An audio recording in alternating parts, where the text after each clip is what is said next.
Comment ça va tout le monde? Ça fait plaisir dans ce marché des plus sanglants, on peut le dire, hein. Mais on l'avait vu venir. On l'avait vu venir. Mais c'est pas que les cryptos. C'est les métaux, c'est un peu les actions, c'est Mais c'est les pas mal les dans les métaux. SAS, ouais. J'ai l'impression que les métaux, ils drivent pas mal le marché. Enfin, typiquement, enfin, qui drive les marchés. En tout cas, il y a tellement de liquidités, de volume de trading et de choses qui se passent d'un point de vue métaux que j'ai l'impression qu'il y a une grosse partie du marché qui dépend de ça d'une certaine manière. Enfin, Mm. en tout cas, je voyais BTC. Enfin, je voyais genre les métaux bouger un peu en même temps que l'US 100 et d'autres trucs au début de journée. Enfin, à un certain moment. Puis après, voilà. Et puis. Enfin bref, tout n'est pas 100% corrélé, évidemment. Sinon, le S&P et le Nasdaq seraient super bas. Mais en tout cas, j'ai vu que quand les métaux ont dévissé, typiquement, t'as le S&P 500 et l'US 100 qui se sont cassés la gueule. Donc, Yes. et puis les cryptos aussi en même temps. Tu Donc, trades un peu du coup en ce moment ouais, ou ouais? ouais. En ce moment, j'ai beaucoup tradé le gold et le silver. Ok. Je tradais ça sur les HIP3 évidemment. Et après j'ai tradé BTC, enfin j'ai shorté ETH aussi, puis j'ai coupé, puis j'ai tradé, j'avais long hype au bottom. Ouais. Enfin sur les dérivés, Tu j'ai la tout colles, hein. coupé. Ouais, je les colle, je crois que je les colle bien en 4K sur le stream d'avant. Ouais, stream d'avant, Euh, t'avais dit, voilà, si ça pue, je me barre, mais moi, ma zone, elle était autour de quoi? 21-22 $ de mémoire, tu nous Ouais, avais c'est dit? ça. Moi, je suis rentré à 22 et demi. Puis après, j'ai tout out vers les 30-32. Et Ouais. là, pour l'instant, je patiente en gros. Parce qu'en fait, enfin, Hype, il a fait plus 50% en 3 jours. De base, tu vois, genre, c'est énorme. Après, je pense que toujours Hype est sous-valorisé et je cherche à m'exposer. Le problème, c'est que m'exposer maintenant, je peux, mais c'est un peu compliqué avec BTC. Et surtout, c'est un peu compliqué d'un point de vue point d'invalidation, d'une certaine Mm, manière. Parce qu'en fait, mm. genre, c'était facile de rentrer au bottom et de hold le trade. Mais maintenant que j'ai clôturé le trade, genre, c'est difficile de rentrer à 32 et de se dire, bah, mon SL, c'est 20, tu vois. Enfin, ça fait Mm. une grosse, enfin, un gros SL, quoi. Bon, Je- après, évidemment, tu sizes différemment, mais ouais.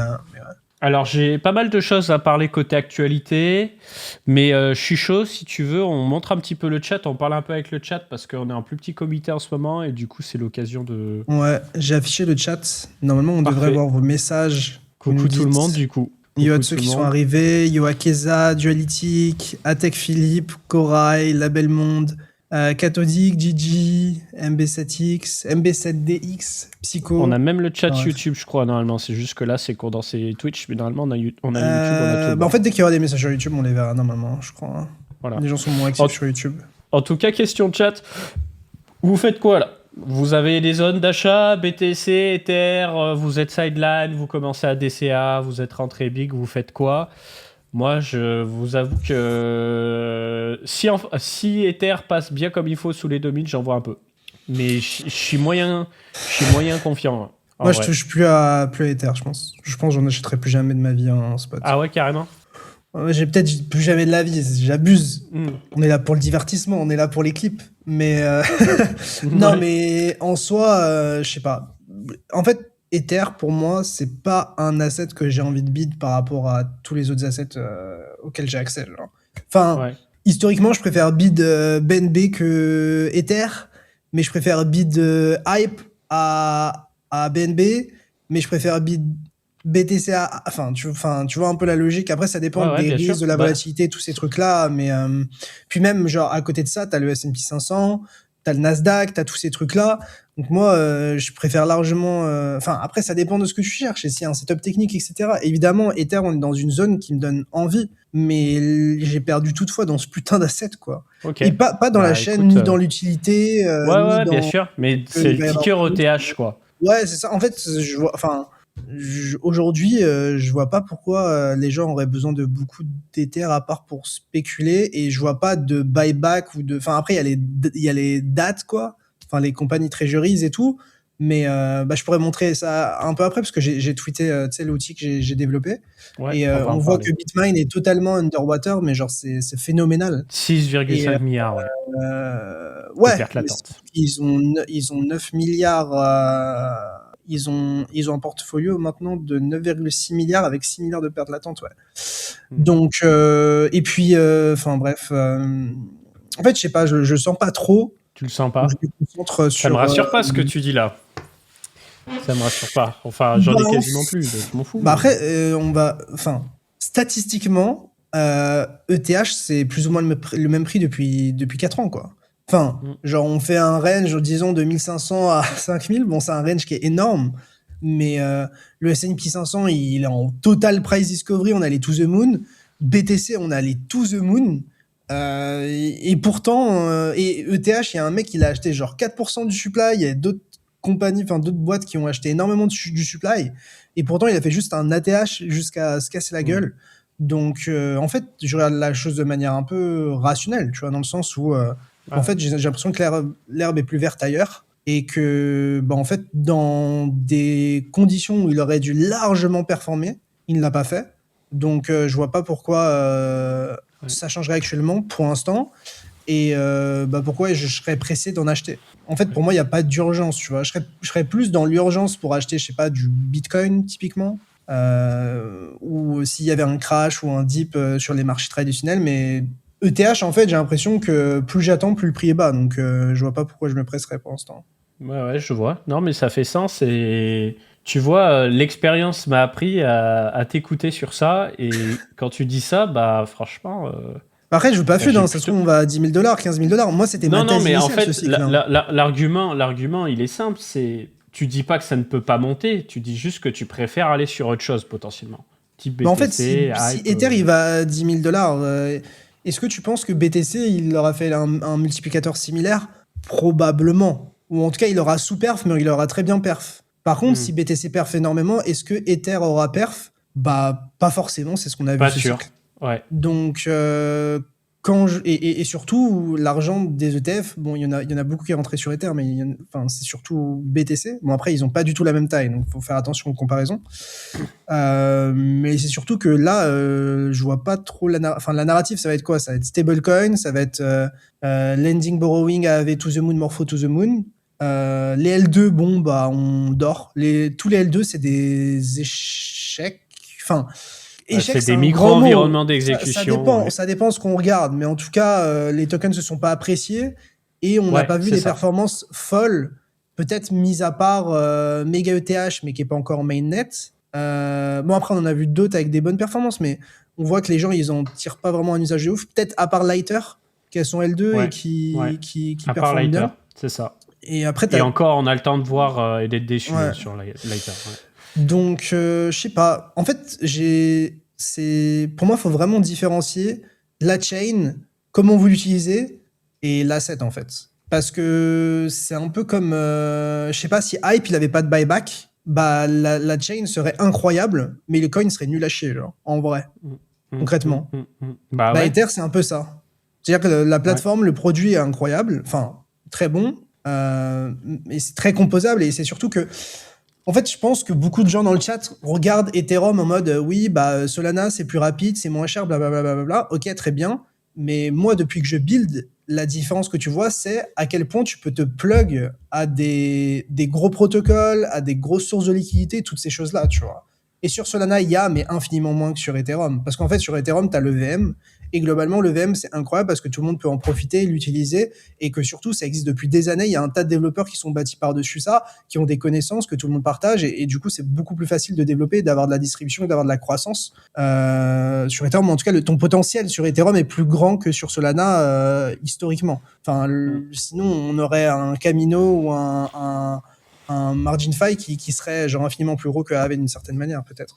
Donc, non, encore une fois, moi, je suis pas convaincu par le jeton, mais la chain, moi, j'utilise tous les jours et c'est vrai que tu vois, tu me fais cogiter sur un truc, mais tous les Year One confondus, hein. Bon, Bitcoin, c'est à part, parce que Bitcoin, il y a cet aspect un peu religieux, numéro 1, mais on enlève Bitcoin. En fait, on a eu la bulle ICO, on a eu la bulle NFT, c'est vrai qu'on avait un attrait à avoir de l'Ether au-delà de la spéculation pour des usages, pour cramer de la FIS, en fait. Mais c'est plus du tout le cas. Mais c'est surtout que les fees, en plus de ça, ont baissé. Donc, tu as besoin de moins cramer d'Ether, tout simplement. Bon, après, tu me dirais que l'objectif, c'est d'avoir des frais qui sont plus faibles, de faire plus de transactions et du coup de compenser. Mais c'est pas du tout le cas. En tout cas, on le voit pas, quoi. Donc, non, mais c'est pas du tout le cas. Et puis, de toute façon, là, avec ce qui arrive avec Mega ETH et tout, les frais vont tendre vers zéro. Oui, oui. Après, bon, je sais pas. J'ai pas de gros cas qui me ferait revaloriser drastiquement ETH, quoi. Ouais. Mais, Ah ouais, ok. mais peut-être que je me trompe, encore une fois. Hein. J'ai pas envie de. Oui, c'est juste que ça m'excite pas trop, quoi. Après, je sais pas ce que vous en pensez dans le chat, mais moi, en tout cas, c'est comme ça que je vois le truc actuellement. Que signifie le message sur les hypers pour le HIP4? En fait, je sais pas si on en parle maintenant ou après, mais Tu peux y aller. en gros, il y a Hyperliquid qui ont commencé à faire des tests sur le testnet, du coup, pour intégrer les predictions market nativement à Hyperliquid, tout on-chain. Et du coup, leur premier message test, leur premier marché, c'est qu'est-ce que va manger le Hyper en 2026. Et en gros, Hyper, c'est la référence à leur NFT et à leur chat, quoi. Et du coup, après, il y a plusieurs réponses, c'était assez marrant. Enfin, plusieurs niveaux de tons qui sont gras ou quoi. Enfin, bref, peu importe. Donc, en vrai, le message, en fait, je sais pas s'il est subliminal parce qu'il y a les Hyper NFT, donc est-ce qu'ils vont manger cette année? Je sais pas, mais en tout cas, le fait que Hyperliquid propose à la fois le spot, les perps, les assets HIP3, donc les TradFi assets en perp, les prediction market, tôt ou tard les options, hein, plus ou moins d'une certaine manière, fait que en fait ils vont vraiment house all finance, quoi. Enfin, ils sont vraiment en train de tout mettre au même endroit. Ça sur un 1L1 qui est ultra performant, qui a quasiment pas de downtime, qui fonctionne très bien, qui a survécu à plein enfin au 10-10 typiquement ils sont sortis. Les gens l'utilisent, le prix du hype s'apprécie. En tout cas, il résiste bien de manière relative aux autres cryptos. Donc, en fait, ce qui se passe sur Hyperliquid, c'est incroyable. Il se passe toujours des trucs, la team nous surprend tout le temps, ils font que ship. Et au final, qu'est-ce qu'on voit? On voit que Binance avec CZ, avec Aster sont à la rue, concrètement. Et que Lighter n'ont aucune putain de personnalité, puisqu'ils font que copier Hyperliquid. Là encore, ils ont parlé de la Lighter EVM, tout comme l'Hyper EVM. Enfin, je pense qu'ils vont bientôt sortir leur HIP3 d'une certaine manière. Enfin, ils ont accéléré sur le spot quand il y avait de l'attraction sur le spot sur HL. Enfin bon, après, je dis aucune personnalité, on s'entend parce que il y a pas non plus 10 milliards de trucs à faire et que c'est les trucs les plus assez obvious. Mais dans la manière de le faire, ils suivent de manière très proche HL et leur approche, quoi. Donc, Ah ouais, c'est donc logique voilà. puisque c'est la chose à faire. En fait, ce qu'il y a d'intéressant dans cette histoire de VM, dans le cas de Lighter, c'est que potentiellement, elle sera beaucoup plus performante que l'Hyper EVM. Mais d'un autre côté, hors tech, est-ce que cette performance va débloquer des usages particuliers? Pas nécessairement. Mais c'est pas ça la question. La question, c'est qui va build sur la Lighter EVM. En gros, c'est ça la question. Mm. Parce qu'en fait, c'est toujours bien d'avoir une chaîne ultra performante. On le voit peut-être avec MegaETH et tout. La question, c'est qu'est-ce que tu vas foutre là-bas et quel est l'intérêt? Et l'intérêt avec Hyperliquid, c'est que la liquidité que tu as sur la plateforme de trading communique avec l'Hyper EVM et que les deux peuvent parler entre eux d'une certaine manière. En tout cas, que l'Hyper EVM peut parler avec Hypercore et que les assets d'Hypercore peuvent être bridgés et envoyés sur l'Hyper EVM. Ce qui fait que tu peux avoir du BTC entre guillemets natif et de l'ETH et du sol natif, etc. sur l'Hyper EVM. Donc c'est ça qui est top. Je pense qu'ils vont avoir un peu le même playbook. J'ai vu qu'il y avait quelqu'un qui me disait Picsou, tu trades sur Dreamcash. Alors actuellement, je trade pas sur Dreamcash, mais c'est marrant que tu me poses cette question parce que Dreamcash, j'ai eu un appel aujourd'hui avec eux. Donc en gros, pour ceux qui savent pas, Dreamcash, c'est une app de trading qui est bâtie majoritairement par-dessus Hyperliquid. Et en fait, Dreamcash, c'est un peu une association de 3 entités. Ou en tout cas, ils se sont associés à 3 pour leur HIP3. Il y a du coup Dreamcash eux-mêmes, Tether, donc USDT, et Selini, qui est un des plus gros market makers et fonds, et enfin c'est ultra big. Et du coup, les trois sont associés pour faire ce qu'ils appellent les cash markets. Et en gros, c'est de pouvoir trader le S&P 500, l'US 100 et tous les assets tradis, mais avec énormément de liquidité parce que Selini, qui est un des top market makers de Hyperliquid, je crois que c'est derrière Oros et ABC. En bref, vous regarderez dans le leaderboard HL, dans le volume, vous verrez les plus gros market makers. Et du coup, en gros, ce que ça fait, c'est que en fait, quand tu veux acheter pour 5 millions de dollars de S&P 500 ou de Nasdaq, tu peux, parce qu'en fait, il y a une liquidité de malade encore plus grosse que sur TradeXYZ. Donc actuellement, la majorité du volume vient des opérations de market making et de trading de Selini. Il y a de plus en plus de retail qui se mettent dessus parce que forcément la liquidité et l'exécution seront plutôt cool. Et moi j'ai parlé avec eux et je sais qu'ils ils vont arriver avec du très très lourd. Donc je pense que vous devriez vous intéresser. Après je suis pas en mode farmer ou quoi que ce soit, c'est juste genre un bon produit. Si jamais vous voulez trader des marchés tradis avec vos stablecoins et de manière hyper liquide. Donc, Alors, je réponds à ça. Alors ça va être... merde, pardon, c'était pas ça, putain. Je voulais pas répondre à ça. Je voulais répondre à ça. Alors, ça, c'est un truc général. C'est un truc général par rapport aux altcoins. En fait, l'erreur qu'on fait encore, c'est de croire que parce que quelque chose est utilisé massivement, le prix va s'apprécier. Plus du tout. C'est-à-dire c'est que... comme AAV aussi. AAV, enfin, c'est différent, il y a des buybacks, mais ouais. Chainlink, le VM... En fait, BTC, c'est à part, encore une fois. Bitcoin, c'est à part, c'est le premier, c'est la réserve de valeur, il y a un narratif, voilà, c'est le digital gold. Hyper liquide, t'as le buyback. Donc, en fait, dans tous les cas, t'as ce côté, ça envoie de la pression acheteuse constante. Et puis, dès qu'il y a de la volatilité sur le marché, on le voit en ce moment, on a les revenus qui ont triplé, quadruplé, donc les buybacks aussi. Et le marché kiffe. Le marché kiffe ça. Pour le moment, il kiffe ça. Et c'est cool pour hype. Moi, je suis pas team, c'est bon, hype est intouchable, il va forcément aller à 1 milliard, je le souhaite. Hein. C'est juste que pour le moment, il est dans le sens du vent. Donc tant mieux pour lui. Mais pour ce qui est des autres altcoins, souvent le truc, c'est que les altcoins ne servent à rien. Ne servent à rien. Capet, c'est un homme de l'EVM. Ouais. Non, mais le VM, voilà, regarde, tu vois, HL, ils ont une EVM, au final, tout le monde s'en... Enfin, tout le monde. Beaucoup s'en tapent, ça ouvre des opportunités, mais c'est pas l'EVM qui fait buzzer HL, quoi. Je dirais que non, mais ça crée quand même un gros écosystème de builders, tu vois. Parce que c'est-à-dire qu'ils peuvent déployer leur protocole, leur smart contracts, leurs produits dessus. Mais c'est pas ça qui génère du revenu et donc du buyback, en vrai.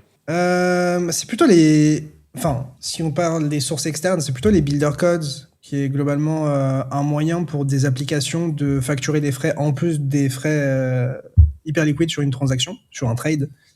Ça rapporte pas mal d'argent. Donc, je sais pas si tu as vu, il y a TradeFi, TREADFI, qui est donc un outil qui fait du market making et tout. Et en gros, ils permettent à n'importe qui d'être market maker. Et ça, peu importe le DEX, mais il y a beaucoup de gens qui l'utilisent pour Hyperliquid et les HIP3, enfin les marchés HIP3.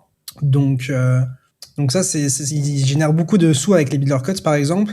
T'as Phantom et MetaMask qui génèrent aussi beaucoup de sous avec les builder codes. T'as Based qui génère aussi beaucoup de sous. Donc c'est souvent des front-end, des wallets qui génèrent beaucoup de sous avec ça, parce qu'en gros, les gens qui ont la flemme et qui aiment pas l'UX Hyperliquid, ils peuvent avoir une interface qui est mieux, mais ils payent un peu plus cher, quoi. Mais les frais HL sont tellement bas de base que c'est toujours moins cher que des exchanges centralisés souvent. Mais ce qui est quand même aberrant, c'est que la finalité, c'est Ether à quoi ? À plus de 10 ans. Solana, ça fait quoi ? Ça fait 5-6 ans qu'ils sont dans le paysage. Ouais. Et au final, à part les meme coins, ce qui fait du fric on-chain, c'est tout ce qui est DEX perp, quoi. Et c'est HL qui prend tout le magot. Hein. Parce que tu as AAV. AAV fait du fric, qu'on soit bien d'accord. Mais à part ça, tu vois, lending borrowing, ça arrive sur HL. Donc... En fait, c'est surtout que lending borrowing, ça fait peu d'argent. Mais ce qui fait de l'argent, c'est les protocoles qui utilisent derrière l'argent que les gens empruntent pour... Enfin, tu vois ce que je veux dire ? Enfin, dans le sens où... c'est ce que j'expliquais, que le lending borrowing sur Hyperliquid va pas ramener beaucoup d'argent. Parce qu'en gros, Hyperliquid prennent un pourcentage des taux d'emprunt des gens. Donc en gros, si je dépose $100, j'emprunte. Et sur les taux d'intérêt que moi je paye en empruntant, Hyperliquid, je crois, prend 10% de ces taux d'intérêt ou 5, un truc comme ça. Donc il faut énormément de sous et énormément de gens qui empruntent pour que ça marche. Donc même s'ils arrivent à grande échelle et qu'il y a des milliards, genre le BLP, ça va rapporter quelques millions, quelques dizaines de millions max à l'année. Enfin, c'est pas ça qui va être la grosse source de revenus. Par contre, les gens qui vont emprunter du stable via le BLP, le portfolio margin, pour trader, en fait, ils vont réaliser plus de trades. Ils vont générer plus de volume. Et c'est sur ça que Hyperliquid se rémunère, tu vois. Et c'est pour ça que, en fait, AAV, ils gagnent de l'argent, mais ils gagnent pas tant d'argent que ça. Là où Hyperliquid est très fort, c'est que, en fait, les traders, ils ont besoin d'emprunter et ils veulent trader et faire du volume. Enfin, ils font du volume en conséquence. Et du coup, en fait, ils ont tout le cycle du user au final. parce qu'il veut trader du spot, il trade du spot, il trade du perp, il veut du perp, il veut trader la TradFi, il trade la TradFi, il veut trader Polymarket, comme Polymarket, il peut trader des predictions market, il veut emprunter, il peut emprunter sur le BLP et le portfolio margin, il veut avoir des sources de yield avec des protocoles, ils sont sur l'HyperEVM, il veut un LST, il l'a sur l'HyperEVM avec Kinetic, il veut des options, il l'a avec d'une certaine manière risque sur l'HyperEVM. Tu vois, genre il veut des money market même sur l'HyperEVM, il les a. Donc en fait, au final, tous tes besoins, ils sont assouvis d'une certaine manière Non, mais avec ça, toutes les features j'entends. en fait. Mais ce qui est terrifiant, c'est que Ether et Solana n'est même pas à un semblant d'équivalent aujourd'hui. Même pas un semblant. Mais c'est surtout la vitesse à laquelle HL ship avec tellement moins de gens et moins d'équipes, etc. Enfin, c'est délirant quoi. Bah ouais. Ils sont 11, je crois là. 11 ou 15 max, un truc comme ça. Non, mais tu te rends compte que du point de vue purement tech, faire un environnement d'exécution assez centralisé, ultra rapide, c'est possible sur Ether depuis longtemps, c'est possible avec les extensions sur Solana depuis longtemps, mais il n'y a pas. T'as que des trucs qui arrivent et qui repartent et qui arrivent, qui repartent. Le seul truc à peu près potable, du coup, c'est Lighter. Mais en fait, comme tu le dis, Lighter, ça va être difficile par rapport à Hyperliquid aujourd'hui, parce que Hyperliquid a pris le marché. Ah, je crois qu'il a bugué. Bon, c'est pas grave, je vais meubler. Il a une déco tout à l'heure, il a sa Kohamal qui fait les siennes. Bon, en tout cas, le chat, le temps que ça arrive, putain, il m'a mis une petite séchée sur Ether, hein, le Picsou. Hein. J'avais envie de bid et là, j'ai moins envie de bid. Je suis Je suis repassé en filaire, ça devrait être bien. On t'entend. Ça n'a pas bugué longtemps. Mais ouais, c'est moi ce qui me rassure, tu vois, par exemple, même si je hold même pas de hype quasiment là, c'est que en fait la team est goated. C'est que tu sais que quoi qu'il arrivera, ils lâcheront pas, ils donneront tout et ils innoveront. Et en fait, pour moi, c'est le plus important. Et je suis pas sûr que j'ai l'impression que après Ethereum, c'est beaucoup plus communautaire. Enfin, n'importe qui build dessus, etc. Et après, il y a des gros changements au niveau du protocole. Au final, j'ai l'impression que je sais pas. Et en fait, la dinguerie, c'est que de base, moi, c'est ça qui me choque, c'est que l'Ethereum Foundation et puis même la fondation Solana et puis genre toutes les teams qui financent et tout, ils injectent tellement d'argent. Les VC, ils ont injecté tellement d'argent dans des projets, etc. Et au final, tu te retrouves avec des mecs qui ont même pas eu de financement publiquement en tout cas. Et qui, au final, réussissent à prendre un banger. Moi, je trouve ça juste beau, en fait. Ouais, je suis d'accord. Mais pour mélanger un peu le sujet avec la finance tradi, parce qu'on m'a demandé dans le chat si je regarde la finance tradi. Bien sûr que je regarde la finance tradi, mais moi, en fait, la question que je me pose, c'est là, on a l'intelligence artificielle qui pète de partout. Mais cette intelligence artificielle, elle a besoin d'un support, du matériel. Donc, tu t'intéresses automatiquement aux matières premières. Et en fait, tu te dis, si on a un besoin abondant en matières premières, c'est quoi la matière qu'il faut ? C'est le cuivre, tu vois. Le cuivre, il est partout. Conducteur de chaleur, conducteur d'électricité, beaucoup plus abondant que l'argent et que d'autres métaux. Et donc, vous avez sûrement vu le grand article de Frenchy. J'ai fait mes petites recherches de mon côté. Oui, le cuivre peut être recyclé, peut-être qu'il peut y avoir d'autres révolutions industrielles, etc. Mais là, je pense qu'il va y avoir vraiment une course au cuivre, comme il l'a écrit, hein, effectivement. C'est que toute cette IA, il va bien falloir la placer quelque part.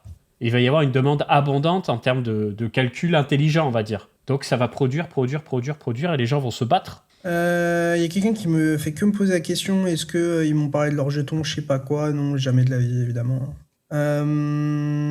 Comment s'exposer sur l'IA avec la crypto? Tu peux pas vraiment... Enfin, t'as BitTensor, mais... Pour moi, ouais, t'as BitTensor, mais en fait, l'IA, tout est en train d'exploser et... ça Faut change pas rien. le regarder sur le prix de la crypto. Parce qu'en fait, regarde, j'ai envie de te dire... Après, tu peux long Nvidia sur les HIP3 de Hyperliquid, je sais pas. Ouais, voilà. Non, mais dans mon monde utopique, je te dirais, il faut un Ethereum ou un Hyperliquid de l'IA. Et tu vas me dire, naturellement, BitTensor. Le truc, c'est que le modèle économique de BitTensor, je suis déjà pas en capacité de l'expliquer convenablement. Et je le trouve moyen. Moyen dans le sens où, tu vois, je vais te parler de ce que je connais. Quand Ethereum était en Proof of Work, n'importe quel teubé était capable de comprendre qu'avec son PC gamer, il pouvait lancer un logiciel, mettre une adresse publique de sortie miner avec sa carte graphique et gagner des Ethers. C'était con comme la lune. Tu avais des tutos sur YouTube partout, tout le monde pouvait le faire. Et parce que plus ou moins tout le monde pouvait le faire, plus ou moins professionnellement bien sûr, tout le monde s'est mis à le faire et ça a été un bull run absolu sur l'Ether.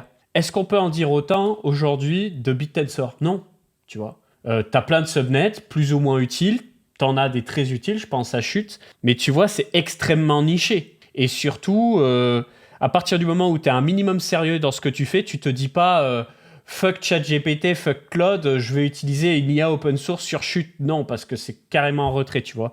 Donc si t'avais vraiment une solution open source qui est un banger avec derrière toute une logique de proof of work où toi, avec ta carte graphique ou ton ASIC, peu importe, tu peux te brancher, là, ça fait sens. Mais cette solution n'existe pas. Donc, pour le coup, pour revenir à cette histoire du Web3, j'ai creusé le truc, il n'y a pas. Il y a juste pas. Je vois des messages dans le chat. Toi, t'as jamais miné d'Ether, Léo ? Ou t'as essayé vite fait ? Non, jamais ? Non. Tu penses toujours que Unit va faire un airdrop Picsou ? En vrai, je sais pas. En fait, le truc, c'est que Unit et TradeXYZ, c'est les mêmes gens derrière, de ce que je comprends. Et du coup, ce serait un 2 en 1. En fait, ce qui est intéressant, c'est de voir les revenus qu'ils font. Je peux peut-être partager mon écran, du coup. Hop, je vais retirer le chat rapidement. Voilà. Et en fait, tout simplement... Et oui, Hyper Intel. Et du coup, en fait, ils font juste des revenus de malade, Unit.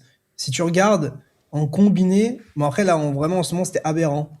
Mais du coup, là en ce moment, il tourne à 100 à 300K par jour. Bon après, c'est une dinguerie en ce moment.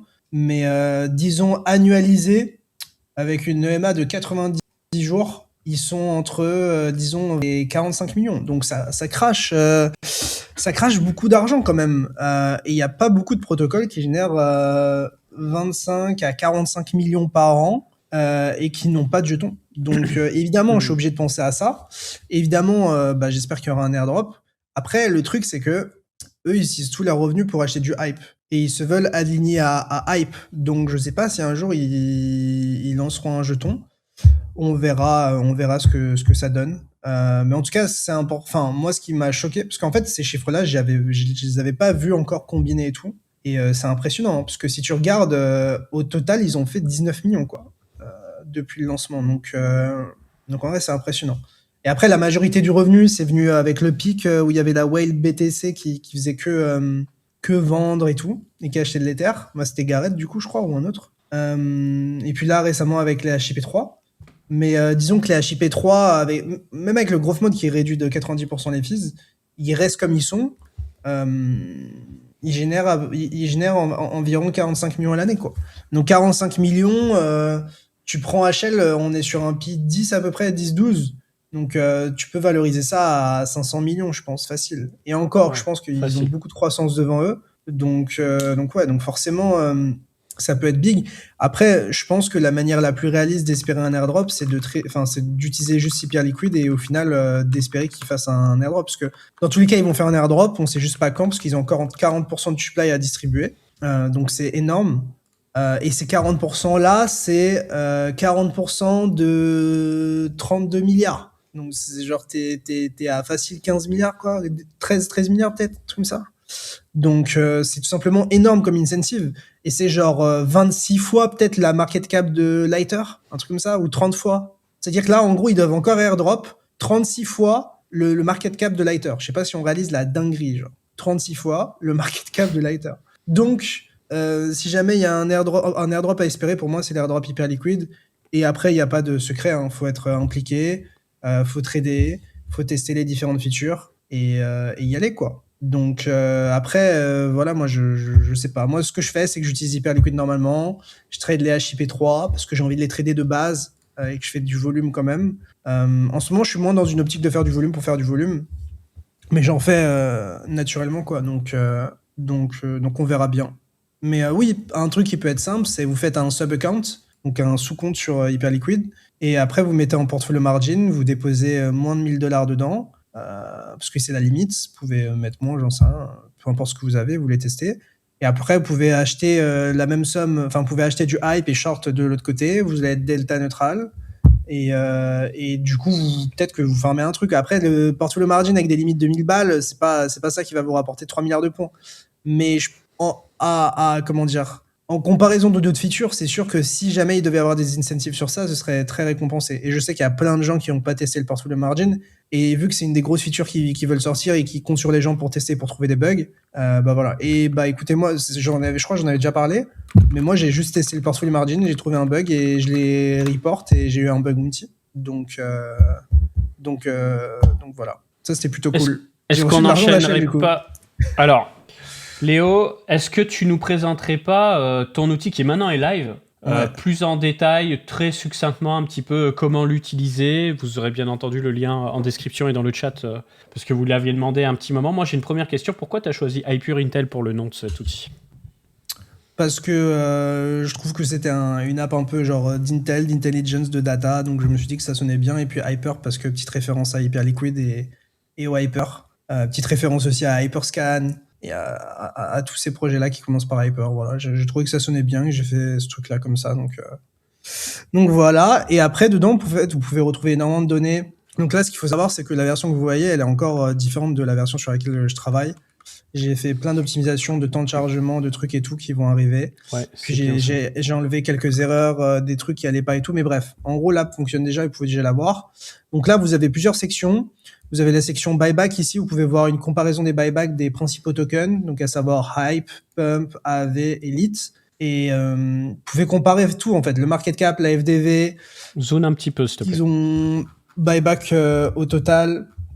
Vous pouvez voir ce qu'ils buyback en moyenne par jour, leur revenu annualisé, le PE ratio, donc ça regarde les revenus par rapport au market cap et ça te fait un multiplicateur. Le buyback yield, en gros, ça combien de pourcents par an ça achète du market cap, en gros. Le year to 100% circulating supply, en gros, c'est combien d'années il faut pour acheter tout le market cap, en gros.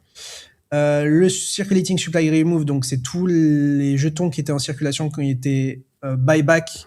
Par ces protocoles-là. Et après, le nombre de jetons au total. Et en fait, ce qui est ouf avec l'app, et je suis encore en train d'améliorer ça, c'est qu'en fait, vous pouvez changer les intervalles de temps et en haut à droite, et ça change toutes les données qu'il y a dans l'app, en fait. Donc, si tu veux voir juste sur 30 jours, tu mets 30 jours. Si tu veux voir depuis le début, tu mets all. Si tu veux voir sur 180 jours, tu mets 180 jours et tu peux tout trier.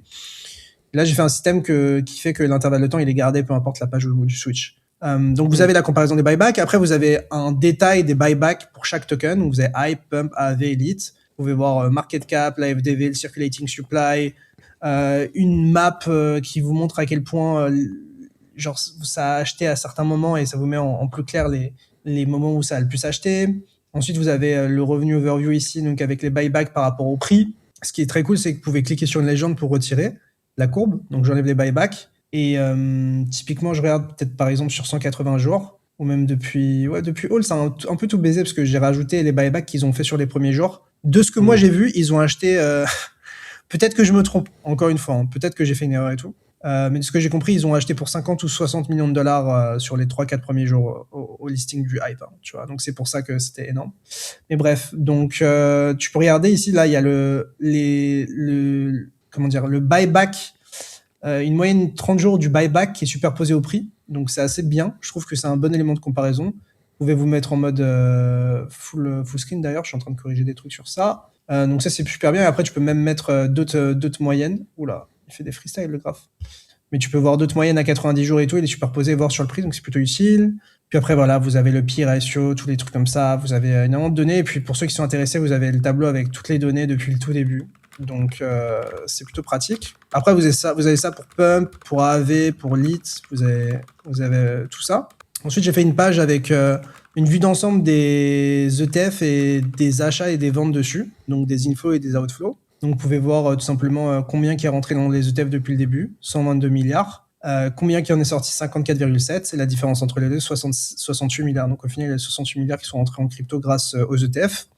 Et on peut voir qu'en moyenne, c'est 72 millions par jour. Puis après, vous pouvez voir le cumulative flow. Donc, vous pouvez voir dans le temps comment la différence entre les inflows et les outflows, donc le net flow, sont. Et donc, voir combien il y a d'argent en fait dans ces ETF-là. Vous pouvez voir la distribution des flows par asset. Vous pouvez absolument tout voir.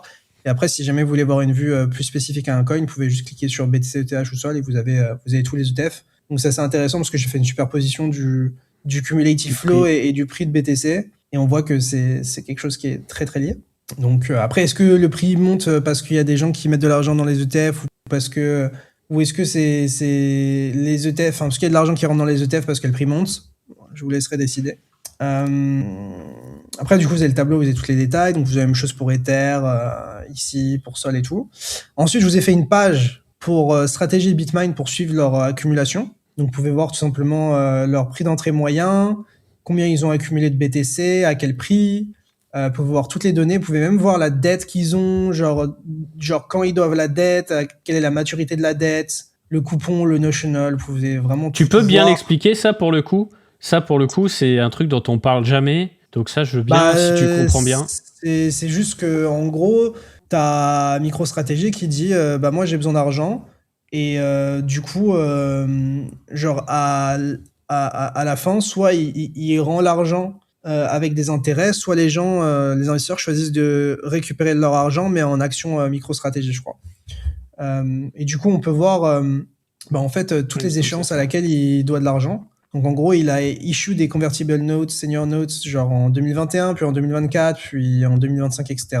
Et la maturité, c'est la maturité à laquelle il doit les rembourser. Et toutes les données, elles viennent du site officiel de stratégie. Donc, c'est forcément les bonnes données. Donc voilà. Après, vous avez la même chose pour Bitmain, cette fois-ci pour Ethereum. Donc, c'est assez ouf de voir leur entry price qui est catastrophique, puisqu'ils sont rentrés en moyenne à 3900 $ sur Ether, en ayant acheté, je crois, pour 3,5% du supply. 3,35% du supply. Donc, c'est ouf, ils sont à moins 6 milliards, tout simplement. Et donc, après, vous avez l'historique, vous avez tout. Mais ouais, moi, quand j'ai superposé tout ça et que j'ai vu le graphique, je me suis dit, putain, c'est tellement parlant. Et j'ai l'impression que cette donnée-là, je peux l'avoir quasiment nulle part, en fait. Faut payer des dashboards. Et encore, j'ai galéré.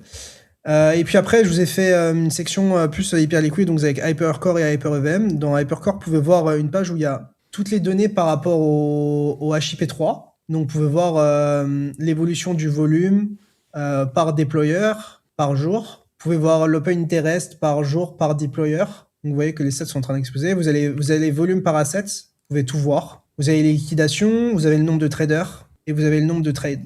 Donc là, on voit que Dreamcash, le nombre de trades, il a explosé. Pourtant, c'est une toute petite partie des unique traders. Donc, c'est-à-dire que genre ils font beaucoup de trades, mais qu'ils ont très peu d'users. Donc, c'est-à-dire qu'il y a beaucoup de market makers. Je pourrais faire des ratios de ça. Après, vous avez la partie builder. Vous pouvez voir un peu ceux qui apportent du volume et des fees via le HIP3. Donc, on voit qu'il y a TradeFi qui génère beaucoup de volume, qui fait beaucoup de revenus, etc. Base, DApp, Phantom, vous avez tout. Vous avez un comparateur de marché. Donc, vous pouvez comparer les assets. Par exemple, je veux voir le silver. Je peux voir sur les différents deployers les symboles, l'open interest, le nombre de users, le volume que ça génère et le spread. Et le slippage pour 1 000 $, 10 000 $ et 100K. Et après, ici, vous pouvez voir l'open interest dans le temps pour ce symbole-là, donc à savoir le silver. Et après, si vous voulez changer, vous pouvez changer. Vous pouvez mettre Tesla, vous pouvez mettre, vous pouvez mettre oil. Et vous voyez tout ça pour chaque symbole. Donc, c'est plutôt utile. Et puis après, vous avez une page par deployer, donc par personne par entité qui a des marchés HIP3, donc TradeXYZ, Dreamcash, etc. Vous pouvez voir le daily volume, l'open interest, les volumes, vous pouvez tout voir. Donc ça, c'est accessible ici. Puis après, vous avez les revenus de Unit et de TradeXYZ. Vous avez des graphiques sur tous les revenus. Ça, c'est ma page préférée, je crois. Ça, c'est l'opium en temps réel. Vous avez du coup les TWAP à l'achat et à la vente en temps réel sur Hyperliquid avec toutes les cryptos et avec tous les top symboles où il y a des TWAP. Et ici, vous avez tous les TWAP, mais si vous voulez voir que les TWAP spot, vous pouvez le voir ici. Si vous voulez voir que les TWAP per PHP3, vous pouvez les voir ici, excusez-moi. Donc, tout est en temps réel et tout. Et si vous voulez regarder pour une crypto, je sais pas, disons ETH, je tape ETH. Et directement, ça me met que les TWAP pour ETH. Et si je veux voir, par exemple, tous les TWAP pour Trade XYZ, donc tous les marchés de XYZ, je tape XYZ, et là, boum, j'ai tous les TWAP sur les marchés HIP3 de Trade XYZ, donc Google, MicroStrategy et tout. Donc, c'est tout Alors simplement attends, trop bien. question bête, mais du coup les TWAP, c'est la communauté qui envoie des TWAP, c'est quoi comme données C'est tous sur les Ether users. par exemple? Ouais, les users. Ok. Bah, c'est n'importe quel utilisateur d'Hyperliquid, tout simplement. Ok. Ça liste tous les plus gros TWAP, enfin tous les TWAP, du plus gros au plus petit, tout simplement. Donc vous pouvez tout voir ici. Après, vous avez l'onglet staking, vous pouvez voir les émissions en staking de hype, combien il y a de hype qui sont stakés. Vous avez tout, vous avez les validateurs, vous avez tout. Ensuite, vous avez les users de Builder Codes. Donc, vous voyez toutes les apps sur Hyperliquid qui génèrent du revenu, tu vois. Ça a généré 59 millions de dollars, tu vois. C'est assez insane. Avec 6 millions d'users affichés. Avec les fees que chaque protocole a généré. Et puis ici, tu peux trier par fees, donc tu peux voir les protocoles qui ont fait le plus de sous avec les builder codes, tout simplement. Donc c'est plutôt utile. Après, vous avez les team wallets, vous pouvez voir tous les team wallets des membres de la team Hyperliquid. Vous pouvez voir ce qu'ils ont fait exactement de leurs tokens, s'ils les ont stakés, s'ils les ont juste gardés de manière liquide, s'ils les ont vendus, s'ils les ont envoyés. Donc, vous pouvez voir pour chaque adresse. Vous avez tout le détail. Et donc ça, c'était pour décembre, c'était pour janvier. Par contre, il faut un peu une saloperie, je trouve. C'est que genre chaque mois où il y a les vestings et les unlocks, ils envoient les fonds à des wallets différents. Donc c'est un peu un enfer à suivre. Et ensuite, après, vous avez les entités. Donc en gros, c'est toutes les entités identifiées avec leur wallet. Donc si je veux les wallets de A16Z sur Hyperliquid, bah, je clique là et j'ai une des adresses, tu vois, et je peux tout voir dessus. Et ça, je l'ai pour pas mal de fonds, de trucs et tout. Et après, t'as les protocoles sur l'Hyper. Attends, excuse-moi. Remets Entities, pardon. Ça, c'est juste pour espionner des wallets de gros poissons, c'est ça? Ouais, c'est les wallets qui ont été identifiés par des gens. Genre, moi, on sait que c'est. Genre, par exemple, Wintermute, on sait qu'ils ont ce wallet-là. Tu es allé les chercher où, ces données, si c'est pas indiscret? Je vais pas révéler ma secret sauce, quand même. Non, il n'y a pas de souci, y a pas de souci. Non, parce que je sais que t'as des outils payants pour ça. Je pense à Nansen, notamment. Non, là, ça vient pas de source payante. Donc voilà, et après, vous avez les stablecoins sur l'HyperEVM. Vous pouvez voir l'évolution du supply pour chaque stablecoin. Et donc voilà, donc il y a plein de trucs qui sont en train d'être améliorés et tout, mais en fait, je trouve que... Enfin, honnêtement, perso, je trouve que c'est un peu l'outil ultime dont j'ai toujours rêvé pour ces émissions et pour suivre ce qui se passe en crypto et ce qui se passe sur les ETF et ce qui se passe sur les buybacks et ce qui se passe sur HL. Genre, il n'y a même plus besoin de se prendre la tête, t'as tout au même endroit. Et pour ceux qui veulent y accéder, je vous mets le lien dans le chat. Si jamais vous avez des feedbacks, n'hésitez pas. Vraiment, ça me fait plaisir d'avoir des feedbacks. Vous pouvez me mentionner sur Twitter, me prendre des screenshots ou quoi, je regarderai. Sachez que j'ai regardé tous les messages que les gens m'ont envoyés en réponse de mon tweet où j'ai annoncé le dashboard. Et je suis en train de corriger un par un les trucs qui m'ont été remontés. Bon, là, en ce moment, sur les 2 derniers jours, là, j'ai pas eu trop le temps parce que je fais 10 000 trucs en même temps. Mais au moins, vous avez tout. Et voilà. Et c'est moi qui ai fait ça avec Claude. Donc, après, et Cursor de temps en temps. Mais en gros, j'ai commencé à bosser sur ça en fin décembre, je crois. Quand Claude Code, ça a vraiment pété, ou en tout cas que j'ai vu. Et après, j'ai bossé dessus un peu à gauche, à droite et tout. Et après, genre il y a 4-5 jours, je me suis tapé une déterre et j'ai passé genre 2 jours non-stop quasiment sur ça, le week-end. Et après, j'ai sorti le produit. Ok. Et bah écoute, en attendant, si jamais pour ceux que ça intéresse sur la partie vibe coding, qu'est-ce qu'on appelle le vibe coding? C'est le fait de pas forcément être né dans le code, à pondre du code, etc., mais simplement prompter avec un langage humain ou quasiment intégralement humain ce qu'on souhaite et dire à différents agents ce qu'on souhaite. Et quand il y a des lacunes sur certains sujets, le SEO, la sécurité, le design, etc., toujours s'exprimer avec un langage humain. On peut même demander à un robot de nous faire un prompt pour le donner à un autre robot. Donc c'est ça le vibe coding. Et bien à ce sujet-là, cette fois c'est moi qui fais instant pub, Léo, je mets mon écran. On a lancé un petit Discord avec Tisma et son coloc. C'est un Discord qui s'appelle PromptHQ et pour le coup, c'est un Discord dédié au vibe coding. Léo, t'es le bienvenu si tu veux passer accessoirement. Donc on l'a lancé, c'est quoi, il y a 48 heures, hein, quelque chose comme ça. Et donc pour le moment, voilà, on commence à faire connaissance. Vous avez un channel général, vous avez un channel présentation. On a différents types de métiers. On a des gens, voilà, Head of Pharma, SaaS pour les artisans, ingé automatisation industrielle. Bon, lui, il raconte des conneries, mais... voilà, Head of Web 3 pour Zoop, Sam, 32 ans, Head of AI pour un grand groupe qui est passé sur Underscore. Bref, pas mal de personnalités. Si vous y connaissez rien, et ben, c'est pas grave. Vous pouvez poser vos questions dans questions débutants. On commence à mettre des petits guides. Alors pour le moment, il n'y a que moi qui en ai mis un, guide IA avec des bases sur des outils à utiliser pour commencer, donc Visual Studio Code ou Google Antigravity qui sont gratuits pour démarrer. Les différentes IA, les abonnements que je conseille, donc naturellement Claude qui est le plus rapide et GPT qui est très bon aussi. GPT est beaucoup plus lent que Claude, mais plus efficace parfois. C'est-à-dire que sur des tâches très spécifiques ou sur des contextes très gros ou des bases de code très grandes, GPT va être plus efficient que Claude. Mais la majeure partie du temps, les gens préfèrent Claude. C'est mon cas, c'est le cas de Léo, je pense. Parce que, en fait, tu promptes et ça déboîte. Ça va hyper vite pour répondre à la demande. Et après, voilà, des sites pour benchmark les IA, etc. Donc, il y a plein de façons de travailler avec l'IA. Quelles que soient vos capacités, vous allez entendre tout et son contraire à ce sujet-là. Moi, ce que je peux vous conseiller de faire, c'est de commencer avec Google Antigravity. Si vous ne voulez pas mettre 1 euro, vous commencez avec Google Antigravity. Si vous êtes prêt à mettre un tout petit peu de budget, prenez un abonnement Claude ou un abonnement Cursor. Parce que c'est des outils qui ne sont pas très chers. Tu voulais me couper, Léo, peut-être ? C'est mieux Claude, en vrai. Enfin, je crois que ça te donne plus pour...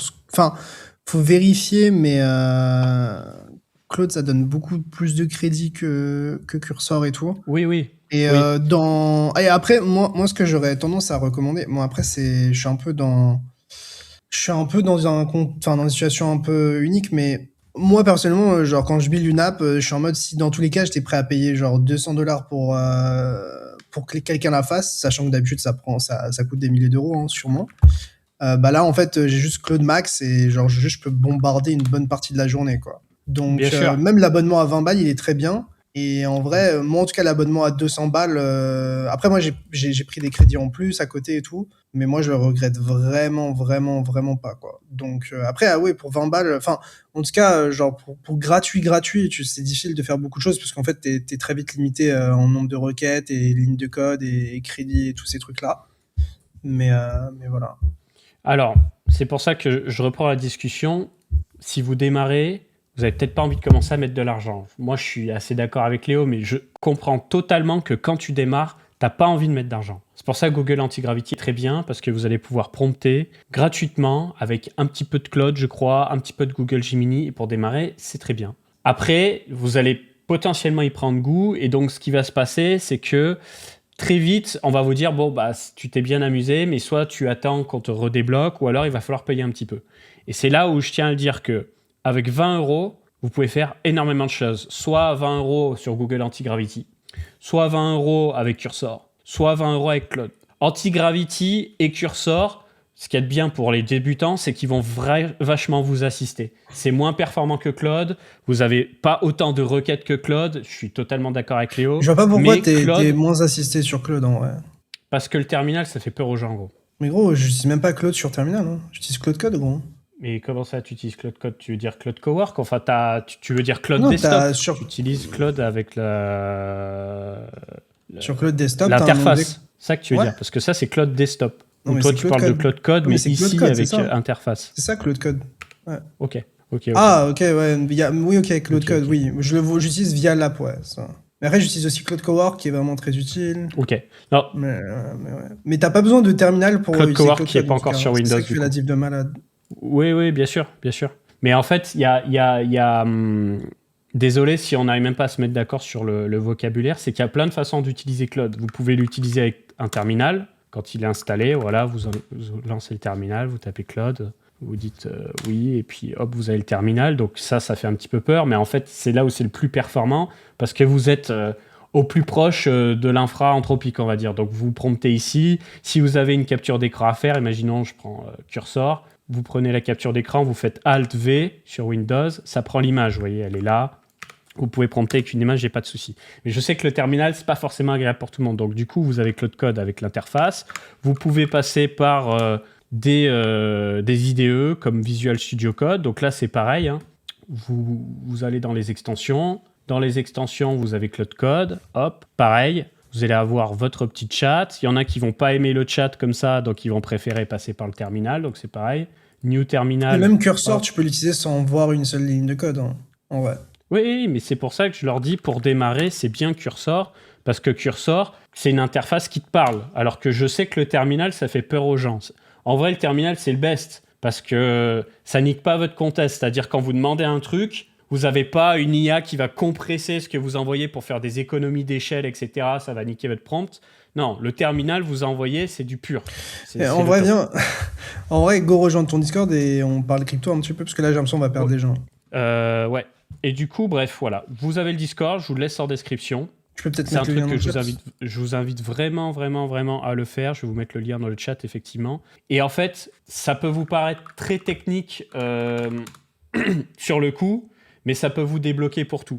Moi, typiquement, le fait d'avoir développé ce dont j'ai besoin, un truc très bête, hein. En ce moment, j'ai besoin de lire des grosses quantités. Des fois, tu as des sites, j'aime pas les couleurs. Par exemple, quand j'ai besoin de faire ma veille crypto, je vais aller sur Today on Chain. Par défaut, Today on Chain, il ressemble à ça. Voilà, je rafraîchis. Il ressemble à ça. Il a un tableau à droite, les couleurs, je les trouve dégueulasses, bref. Je me suis codé un truc, hop, où je fais sauter ce que j'ai envie de faire sauter. J'ai envie de changer les couleurs, je change les couleurs, je trouve les textes pas assez épais, machin. Ça m'a pris quelques jours. Mais j'ai mon outil qui me facilite la lecture. Léo, il avait besoin de concentrer des informations. Il a fait son dashboard, il a concentré les informations. Vous, peut-être, vous allez être dans les cryptos, peut-être vous allez être sur autre chose. Vous avez besoin d'un truc, ce truc n'existe pas. Et bien aujourd'hui, grâce à l'IA, vous pouvez le créer. Et c'est ça qui est ultra puissant en fait. Et c'est pour ça que je voulais vraiment prendre du temps de vous en parler parce que ça va vraiment, vraiment changer votre vie et ça va bien au-delà de juste demander des trucs à ChatGPT. Et c'est bon, je vous mets ça dans le chat, on peut enchaîner. Donc, pour l'actualité, bah écoutez, il s'est passé pas mal de choses cette semaine en réalité. Voilà, c'est parti. Pour commencer, commençons bien Léo. Petit lien entre Bitcoin, Blockstream et l'affaire Epstein. Alors, je voulais commencer l'émission sur ça parce que ça a fait un peu de bruit et en réalité, c'est un peu un nothing burger.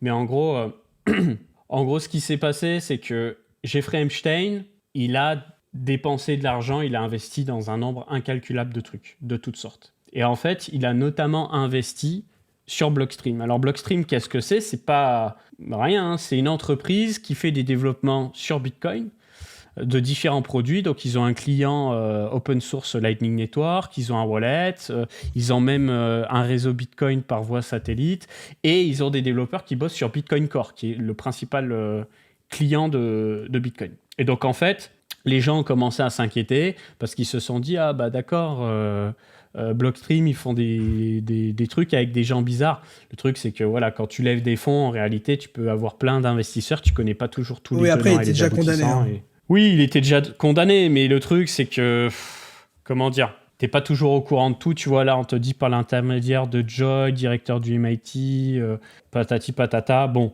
moi, je pense que c'est un nothing burger. Et pour ceux qui se posent les questions de est-ce que la grande finance a la main mise sur les développements de Bitcoin, n'oubliez pas que Bitcoin est open source. Donc, s'il y a des choses qui sont poussées dans le code, tout le monde peut le voir, tout le monde peut s'y opposer. Et plusieurs fois, il y a des gens qui se sont opposés à certaines personnes, à certaines choses. Et je pense notamment au fork de Bitcoin, souviens-toi en 2017 Léo, quand il y a eu la scission avec Bitcoin Cash, et au final le marché a tranché, et ils n'ont pas voulu de Bitcoin Cash, ils n'ont pas voulu de Bitcoin 2X. Voilà. Donc du coup, Adam Back s'est justifié pour nous dire que voilà, très rapidement après l'investissement, ils se sont séparés parce qu'il y avait visiblement un conflit d'intérêts potentiel et que du coup, voilà. Et je pense que comme tu le disais, simplement, ils ont appris ce qui s'est passé et ils ont dit dégagez, on veut pas être mélangé à vos affaires, tout simplement. Voilà, ensuite, Hyperliquid, on en a parlé, hein, de toute façon. Tu as les marchés de prédiction qui arrivent avec le HIP4. Donc ça devrait arriver très prochainement avec des marchés officiels qui seront libellés en USDH, donc le stablecoin de l'écosystème Hyperliquid. Et très rapidement après, on peut s'attendre aussi à avoir des outils pour permettre à des builders tierces de créer des applications sur les marchés de prédiction Hyperliquid. Est-ce que tu veux rajouter quelque chose, Léo, peut-être sur la partie outcomes ? Non, pas vraiment. Pour l'instant, il n'y a pas assez d'informations. C'est que sur le testnet, il n'y a eu qu'un test et tout. Mais en général, entre le moment où genre c'est sur le testnet et le moment où on commence à voir des choses, nous, côté user, c'est 2 à 3 mois. Donc, je pense que Va falloir attendre au moins 1 mois et demi, 2 mois avant de voir une sorte de phase pré-alpha. Et après, une phase avec des limites plus basses, enfin plus hautes, je veux dire, comme ce qu'on peut voir avec le portfolio margin et le BLP, c'est toujours pas sorti de la phase pré-alpha. Donc ils prennent leur temps, mais c'est parce que, en fait, ce qu'il faut comprendre, et c'est ça l'énorme différence, je pense que les gens ne comprennent pas, c'est qu'il n'y a pas de smart contract sur Hyperliquid, sur le L1, et du coup, toutes les primitives, elles sont codées directement dans le L1, en fait. C'est des fonctions dans le L1, plus ou moins. Et du coup, en gros, vu que c'est codé dans le L1, ça peut créer des grosses dingueries. Donc, c'est pour ça que ça prend du temps et que ça doit être audité. Enfin, je suppose qu'ils auditent. Qu'après, il y a des gens qui trouvent des bugs et qu'il y a tous ces trucs-là. Donc, c'est normal que ça prenne un peu de temps et tout. Mais je pense que c'est une énorme news dans le sens où, en vrai, Hyperliquid ont été successful dans tout ce qu'ils ont entrepris jusqu'à maintenant. Et je pense que au minimum, en fait, les gens, ils vont trader ça pour une raison, c'est que déjà potentiellement des incentives et un airdrop, mais surtout, en fait, ce dont personne ne parle, c'est que ça créerait une alternative potentiellement liquide à Polymarket, mais surtout que, en fait, qu'est-ce qui va se passer? Il y a des gens qui vont market maker et qui vont arbitrer avec Polymarket. Surtout si Polymarket, il y a peu de fees ou pas de fees. Donc en fait, la équité, elle va se créer juste par l'arbitrage naturellement, à mon sens. Parce qu'en fait, tu pourras juste arbitrer entre Hyperliquid et Polymarket. Et rien que par ce fait-là, il y aura de la liquidité et des gens qui vont vouloir trader ces marchés, en fait. Donc voilà, on verra ce que ça donne, mais très intéressant. Et très bullish à HL, comme d'hab. Donc toi, tu penses que ça va mettre peut-être 2-3 mois le temps d'arriver, mais ça va arriver assez Moi, je dirais rapidement 3. historiquement. Ouais. 3 avant que tout le monde puisse y accéder avec des limites de ouf. Ok. Enfin, sans limite probablement, du coup. Ensuite, il y a une rumeur. Alors, j'insiste sur le fait que c'est de la rumeur. Le sujet, c'est un réseau social avec vérification biométrique pour empêcher tout ce qui est robots, spam, etc. Puisque vous l'avez vu, de plus en plus de réseaux sociaux sont pollués par les robots et ça va être de pire en pire puisque c'est de plus en plus facile de bypasser les sécurités, donc de créer des comptes à la volée, de les piloter, de les rendre en automatisé, de les faire répondre de manière plus ou moins humaine. On l'a vu et en fait ça transforme Twitter en un enfer parce que tu peux plus faire un seul tweet sans avoir des gens qui te répondent avec des trucs génériques de merde et du coup ça pollue les espaces commentaires, les gens ont de moins en moins envie de commenter, c'est assez hardcore à ce sujet-là. Donc voilà, pour ceux qui ne le savent pas, il y a une crypto-monnaie qui s'appelle WorldCoin qui est en fait une crypto-monnaie qui a été lancée par OpenAI, l'entreprise derrière ChatGPT. Et donc le projet, c'est quoi? C'est d'avoir en fait un système pour vérifier qu'une personne égale une personne en ligne, avec justement un KYC via l'iris, parce que comme notre signature biométrique, donc nos doigts, c'est la même chose pour les yeux, on a une signature qui est unique, et donc si on scanne l'iris de chaque personne, on est sûr qu'on a une signature unique pour chaque personne. Donc l'idée, c'est de se faire un KYC dans la vraie vie, voilà, devant ces espèces de machines. Au début, ça avait fait couler beaucoup d'encre parce que les gens se disaient « Ouais, c'est pas bien, protection des données, patati patata », mais apparemment, ils ont open sourcé progressivement le projet. Et l'idée, voilà, c'est d'avoir vraiment un système de vérification d'identité unique anti-robot et après d'appliquer ce système de vérification d'identité à pas mal de choses. Donc, le fait de proposer ça pour un réseau social, ça fait totalement sens. Maintenant, ce qu'il faut comprendre, c'est que beaucoup de gouvernements vont s'y opposer. Naturellement, la réglementation va s'y opposer. Et donc, la rumeur disait qu'il y aurait un réseau social avec identification biométrique, soit via Apple Face ID, soit via WorldCoin. Et donc, la rumeur, elle a été relayée sur plusieurs médias, dont Forbes, et ça a instantanément fait pumper le jeton. Par contre, ça n'a pas duré très longtemps, parce que voilà, ça a été ravalé aussitôt, en plus avec BTC qui s'est pété la gueule. Les mecs, ils ont acheté, et puis après, ils se sont dit, mais en fait, le jeton, il sert à quoi? Ouais, bah, il sert à quoi? Il sert à faire 4 milliards de FDV, hein. Tout de même. Il sert à quoi Pourquoi ils ont besoin d'un token pour ça là? Je sais pas du tout. Pour être très franc avec toi, j'en ai pas la moindre idée. Ensuite, voilà, comme on en a parlé plus tôt avec Léo, on a Bitmain qui est le plus gros fonds en Ethereum qui est underwater avec 6 milliards de dollars de pertes latentes. Du côté de MicroStrategy, ils sont un tout petit peu en profit parce qu'ils font que accumuler des bitcoins depuis les 10 000 $ jusqu'à maintenant. Donc, ils ont un prix d'achat moyen de 76 000 $. Et comme là, on est à peine au-dessus de 76 000 $ sur Bitcoin, bon, bah, du coup, ils ne sont pas forcément en gros profit. Alors, j'ai vu beaucoup de FUD, beaucoup de moqueries à ce sujet-là sur les réseaux sociaux. Sachez que ce n'est pas la première fois et que, en fait, voilà, stratégie, leur but, c'est d'acheter. Je ne sais pas pour combien de temps encore, hein, mais ils se projettent sur du beaucoup plus long terme avec potentiellement un BTC à plusieurs centaines de milliers de dollars l'unité. Donc, bon, pour le moment, ils sont solides sur les appuis. Par contre, pour ce qu'il en est de Bitmain, ça, c'est un autre sujet. Hein. Pour le coup, je ne sais pas trop comment ils vont gérer ça et comment ça va se passer pour Ethereum par la suite. Ensuite, on a un standard ERC 8004 qui va sortir sous peu, qui est en fait un standard qui serait adapté aux agents IA pour le coup. L'idée, c'est quoi ?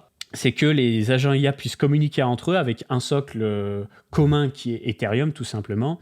Et l'idée, c'est d'avoir un registre d'identité pour chaque agent, avec un ERC 721 et un système de réputation on-chain et pourquoi pas off-chain aussi, pour pouvoir donner une identité numérique à chacun de ces agents IA sur Ethereum, pour pouvoir faire appel à eux pour différents choix.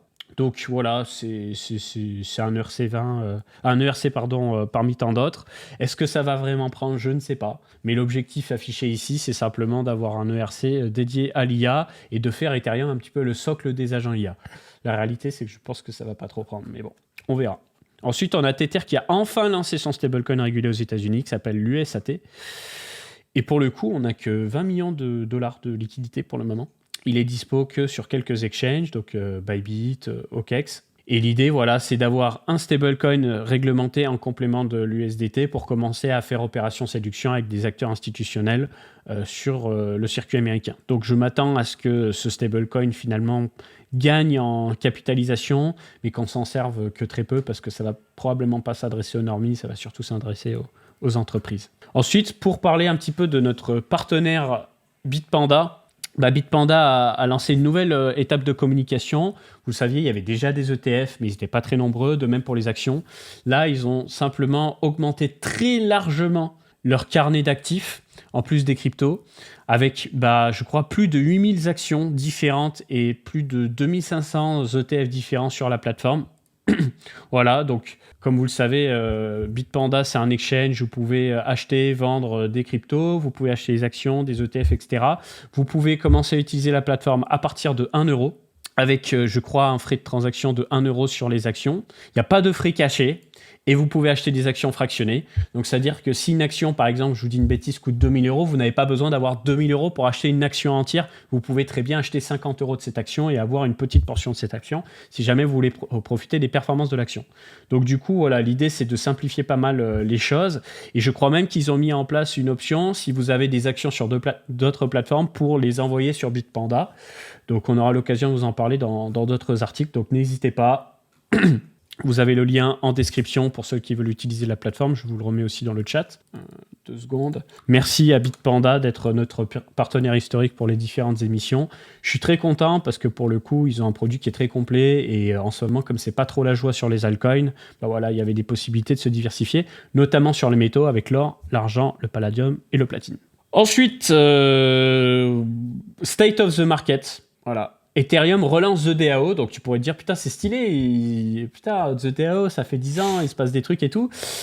Mais pareil, c'est un truc, on va en entendre parler vite fait, on va passer à autre chose. En gros, The DAO, c'est quoi ? Ça a été la première grosse initiative sur Ethereum, c'était un peu comme une grande DAO avec plein de différents smart contracts, où c'est parti très rapidement en couille parce qu'ils avaient une faille de sécurité qui a été signalée mais qui n'a pas été patchée, donc elle a été exploitée. Il y a eu un gros piratage d'Ether avec, je crois, 15% des Ethers en circulation qui ont été piratés à l'époque. Du coup, comme ça a été un scandale absolu, on a été obligé de forker Ethereum. C'est pour ça qu'aujourd'hui, il y a Ethereum classique, qui est l'ancien Ethereum, celui qui a subi le piratage, et l'Ethereum qu'on utilise actuellement, qui est en fait un Ethereum où on a élagué le pirate, on l'a foutu un petit peu dehors. Et donc, ce qui s'était passé, c'est que eh bien, les 75 000 Ethers qui avaient été piratés, ils ont été bloqués, on ne les a pas utilisés, voilà. Et bien maintenant, ces Ethers sont redébloqués et vont servir principalement à financer des subventions. Donc on parle d'à peu près 13 millions de dollars de subventions, donc pas grand-chose finalement, ouais, c'est un peu plus de 5 000 Ethers. Et pour le reste, les 69 420 Ethers, eh bien, ils sont placés en staking pour avoir un rendement Et ensuite, ce rendement va probablement financer différentes initiatives. Donc là, l'idée, c'était simplement de dire, voilà, on fait un budget sécurité sur Ethereum. Je vous en parle naturellement parce que c'est important, c'est Ethereum. Mais la réalité, c'est qu'on s'en bat un peu les couilles. Je pense que ça n'a aucun impact, ni positif, ni négatif sur le prix, que ça ne va pas servir à grand-chose et qu'on va pouvoir passer très rapidement à autre chose. J'avais juste un truc que je voulais partager et je me suis dit que j'allais l'oublier. Je te l'envoie juste dans le private chat. Je sais pas si tu peux regarder le tweet. Ça fait un peu écho à... tu sais, tout à l'heure, tu parlais d'IA, de VS Code, de Cursor, de Claude et tout. Et faut savoir que, en gros... Ouais, okay. Ouais, donc CLI, ouais. Et du coup, en gros, tu peux directement faire plein d'actions sur HL depuis ton terminal. Et du coup, ça peut être aussi un skill qui est utilisé par ton agent. Donc, tu peux créer des agents qui interagissent avec Hyperliquid de cette manière. Donc, si ça intéresse les gens, sachez que ça existe. Merci, et je vous mets le lien dans le chat, parce qu'en fait, je me dis que ça peut vous être utile. Et le mec qui a build ça, je l'ai rencontré plusieurs fois. Et c'est un mec qui est très, très sérieux, qui fait les choses vraiment bien et tout. Donc ça vient juste de sortir et voilà, et à côté de ça il build Super Sexy qui est un front-end pour Hyperliquid et il travaille pour un fonds qui s'appelle No Limit Holdings et c'est un mec qui soutient HL genre depuis très très très très longtemps et il fait plein de trucs publiquement et tout et bien donc voilà, je me suis dit que ça pouvait être cool et comme ça vous avez le lien dans le chat et sur Twitter et sur le stream et voilà. Je laisse reprendre. Okay, il a fait un skill et tout. Alors pour ceux qui se posent du coup l'intérêt de ça, c'est quoi ? Et ben, c'est simplement d'avoir une espèce de boîte à outils très performante, puisque pour un humain, ça se passe dans un terminal, donc vous êtes, on va dire, au plus proche de la machine. Mais pour les IA, c'est vachement bien aussi, parce que vous dites à l'IA, bon bah voilà, sers-toi de ces outils, et après, tu n'as plus qu'à prompter, tu n'as plus qu'à te servir, et du coup, bah, tu interagis avec Hyperliquid. Donc notamment, si tu dois récupérer des informations de prix, placer des trades, retirer des trades, etc., tu passes par ça. Et pour ceux qui sont un petit peu... Tu pourrais faire un DCA par exemple. Tu vois, moi, un truc que je voulais build, c'est la possibilité de faire un DCA sur Hyperliquid. Sauf que le problème, c'est que, en fait, les TWAP, ça fait des heures toutes les 30 secondes et au maximum, ça dure 24 heures. Mais en fait, avec le CLI, soit tu pourrais faire des TWAP qui, toutes les 24 heures, se renouvellent, soit tu pourrais faire en sorte que ton agent, automatiquement, il fasse un achat toutes les heures ou tous les jours, pendant tant de jours, tu vois. Donc, c'est le genre de truc qui est plutôt pas mal, parce qu'en fait... on a souvent envie de faire un DDCA et puis des fois on prend pas les bonnes habitudes, on oublie, etc. C'est hyper stylé. Et ça, tu peux le faire directement en ligne de commande et t'as vraiment tout, genre c'est ouf. Bah donc, là, t'as Hyperliquid dans ton terminal, t'as même un order book dynamique et tout en TUI, c'est rigolo, hein, putain. Ouais. Et du coup, c'est très performant. C'est ça qui est bien avec les CLI, c'est que comme t'as pas toute une interface graphique dessus, bah c'est hyper performant. Donc du coup, tu peux interagir avec très rapidement. Et vous avez peut-être entendu parler de CloudBot, qui a été renommé Moldbot, etc. En fait, CloudBot, c'est quoi ? C'est un outil qui va prendre votre LLM, que ce soit Claude, GPT, Kimika 2, peu importe. Vous allez pouvoir lui donner des ordres à l'écrit ou à l'oral. Et il va pouvoir se connecter à différents canaux comme Telegram, WhatsApp, etc. Donc je vous mets en situation. Je vous montre le site pendant que je vous en parle. Imaginons, parce que tout à l'heure je vous parlais de vibe coding, peut-être vous êtes à fond dans les cryptos, vous dites bon je m'en fous et tout, mais peut-être que là ça va vous intéresser. Imaginez, vous avez votre petit secrétaire sur Telegram qui est votre Molbot, vous l'avez connecté à votre abonnement Claude ou GPT ou peu importe, vous l'avez connecté avec l'Hyperliquid CLI et vous dites bon, quels sont les marchés où il y a eu le plus de volume aujourd'hui ? Et hop, tu vas prompter, il va aller checker Hyperliquid. Ok, bon bah c'est BTC, c'est Ether, il y a ça, il y a ça. Ensuite, il dit ok, bah utilise le skill Hyperliquid CLI. Eh bien, dans ce cas, j'aimerais que tu places des ordres limites entre 2000 et 2500 $ sur Ether. Et là, c'est ton robot qui pose les ordres. Il te dit ça a été fait sur ces zones-là. Tu peux vérifier si tu veux, connecte-toi à Hyperliquid, tu vas pouvoir vérifier directement. Et en fait, tu vas pouvoir lui parler directement, soit via ton terminal, soit via WhatsApp, soit via Telegram, soit via ton Discord, soit voilà, tu as tous ces canaux-là. Et en fait, pourquoi c'est quelque chose qui fait beaucoup parler en ce moment ? Pas parce que c'est le nouveau ChatGPT, non. C'est que c'est open source. Donc, si par exemple, toi, tu te dis, mais moi, je veux pas WhatsApp, je veux pas Telegram, je veux que ce soit la messagerie privée de mon entreprise. Bah, tu codes ce que tu as besoin, tu branches Molbot dessus et tu le fais fonctionner sur la messagerie de ton entreprise. Et si, par exemple, tu as envie d'en faire profiter à la communauté, hop, tu pousses sur GitHub. C'est ça la puissance de l'open source, c'est que c'est la communauté qui ajoute tous ces outils-là. Donc, en fait, ça devient très puissant parce que tout le monde peut participer. C'est un truc payant ? Non. CloudBot, c'est totalement gratuit. Enfin, OpenClaw maintenant, ça s'appelle OpenClaw. C'est totalement gratuit, tu te sers sur GitHub et tu l'installes. Donc, tout ça pour vous dire que posez-vous, restez à brancher. Voilà, vous voyez, pour l'installer, très simple, via NPM, sur Mac, peu importe. Et vous allez pouvoir apprendre plein de trucs. Là, c'est maintenant qu'il faut vous y mettre. C'est pas dans un an, c'est pas dans 2 ans, c'est maintenant. Donc maintenant, je reprends sur l'actualité. Justin Sun face à des accusations de manipulation de marché. Donc on a une nana qui dit être son ex-compagne, qui a envoyé pas mal de tweets pour nous expliquer que à l'époque, post-ICO sur Tron, Justin Sun aurait manipulé le cours du Tron en ayant visiblement utilisé différents comptes d'employés, c'est-à-dire qu'il aurait utilisé l'identité de différents employés pour créer plein de comptes Binance et créer de la pression acheteuse sur le Tron pour le faire monter. Et puis pendant le début de bear market de 2018, eh bien, il aurait commencé à vendre ses Tron en générant des profits. Bref, il aurait fait du wash trading. Je vais croire que si il n'était pas au courant. Oui, non mais alors là, c'est question qui fâche. Voilà, et donc du coup, ce qui est intéressant, c'est que c'était des choses qui s'étaient passées en 2017, 2018, 2019. Et voilà, on a son ex-campagne qui lâche tout d'un coup et qui va même très loin parce qu'elle dit qu'il y avait d'autres associés dans cette histoire. Elle cite 12 noms différents. Voilà, donc elle y est allée très très Elle très a peur fort. de rien, hein, parce que s'attaquer à un milliardaire comme ça, waouh. Ah de toute façon, elle a tweeté, elle a dit je sais que je suis à risque, j'ai reçu des menaces, etc. Mais je sais pas ce qui s'est passé. Mais là, elle all-in complètement. Hein. Elle est en train de dire les termes. Voilà. Il faut savoir que Justin Sun avait déjà pas mal de problèmes avec le régulateur américain, mais que plus récemment, toutes les affaires ont été mises en pause après qu'il ait investi des millions dans des business liés à la famille Trump. Donc, tu avais pas mal de gens qui s'étaient offusqués de cette situation. Et donc, ça a relancé un petit peu le débat. Voilà. Donc, voilà pour les actualités. Ah ouais, non, c'est une dinguerie en vrai de... T'as ton ex qui t'éteint comme ça sur Twitter, là. Waouh. En 4K devant tout le monde. Je sais pas quelles conséquences ça va avoir pour Justin Sun. S'il va rien se passer ou si ça va avoir...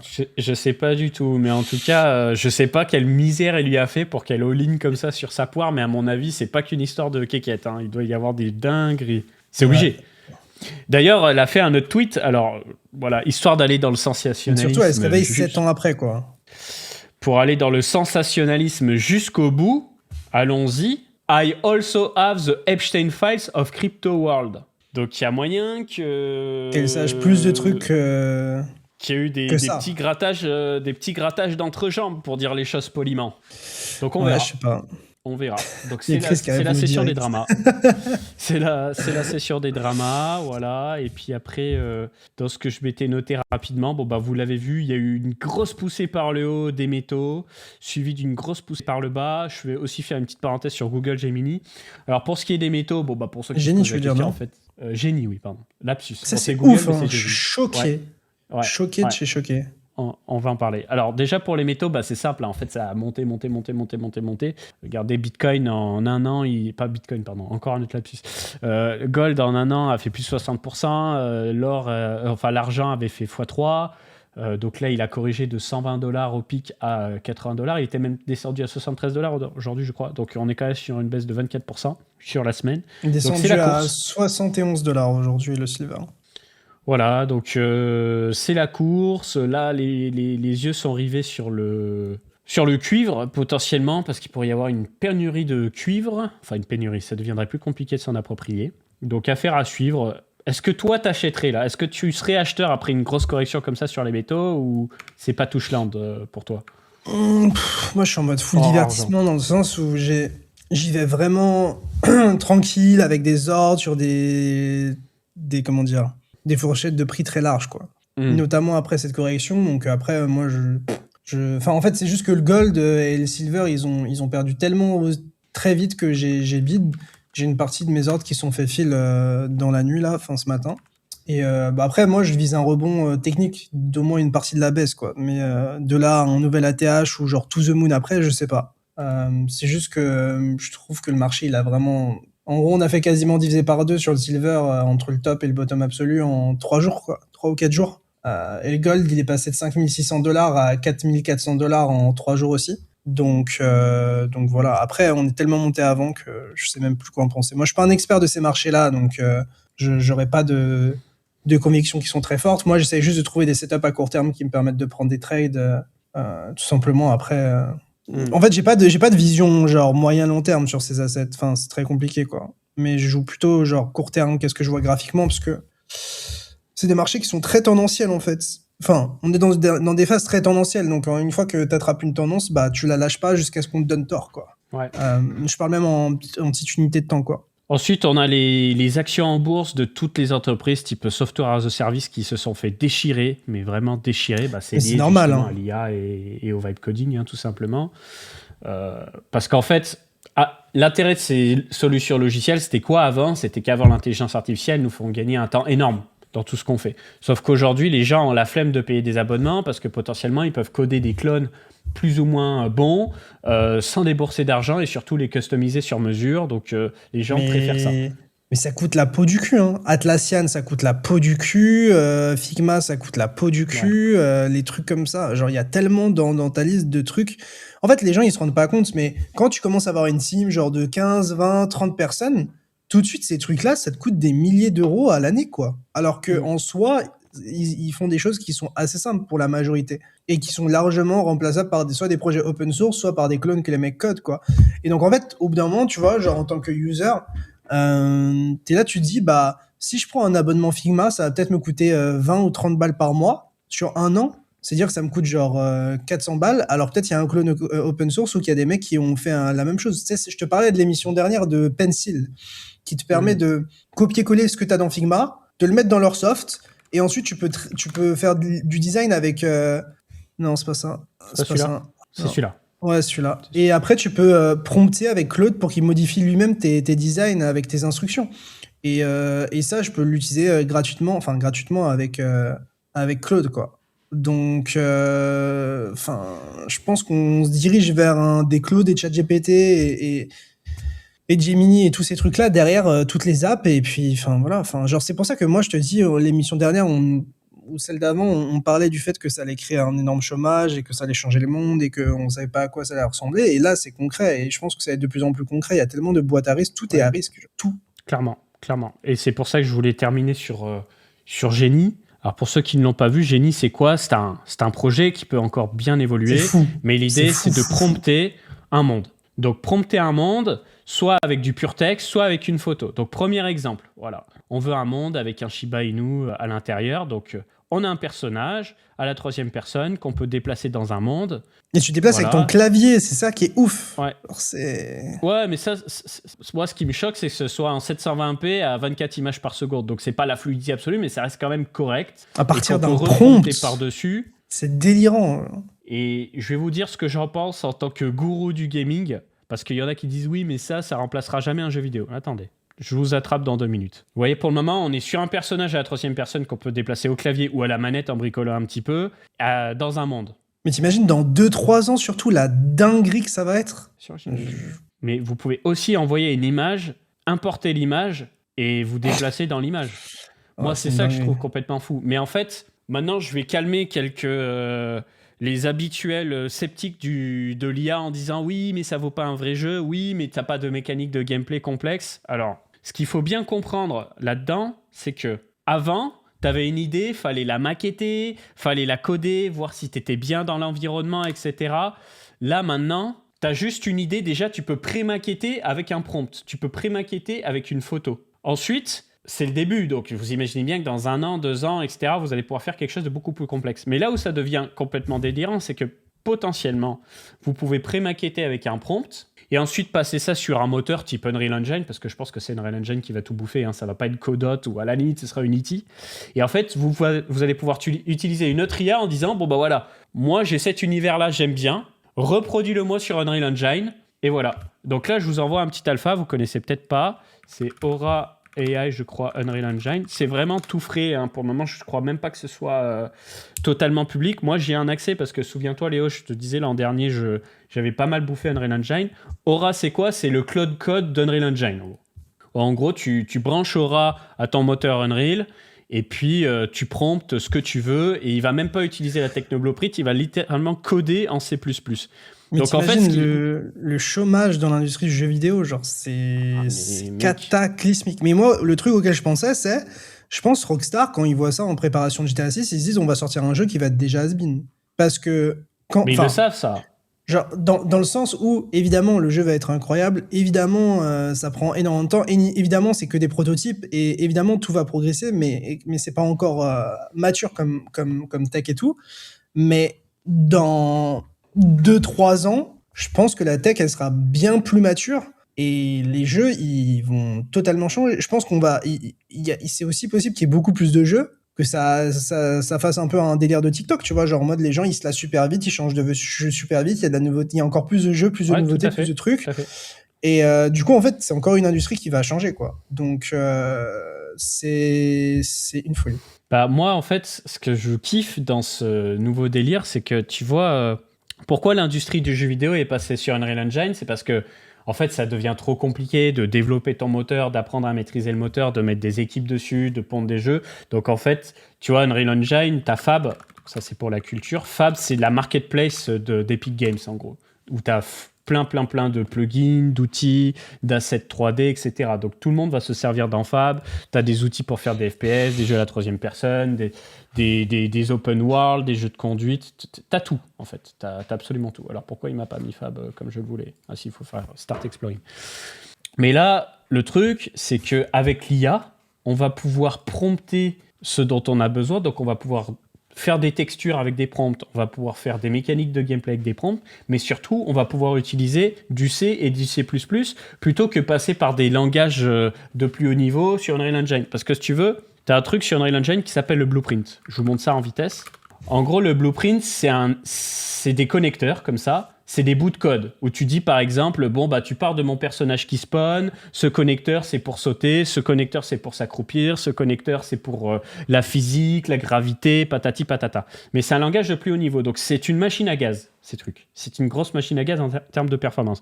C'est pour ça que tous les jeux indés ou type Expédition 33, c'est full blueprint je pense, et t'as que certains jeux très très élitistes, je pense à Apex Legends, Counter-Strike, Valorant, où c'est que codé en C++. Sauf qu'aujourd'hui, grâce à l'IA, tu vas pouvoir coder directement avec des prompts en C++. Donc, on va pouvoir booster les performances à mort, à fond la caisse. Et donc, on va pouvoir se retrouver avec des jeux beaucoup plus riches et beaucoup plus performants qu'avant.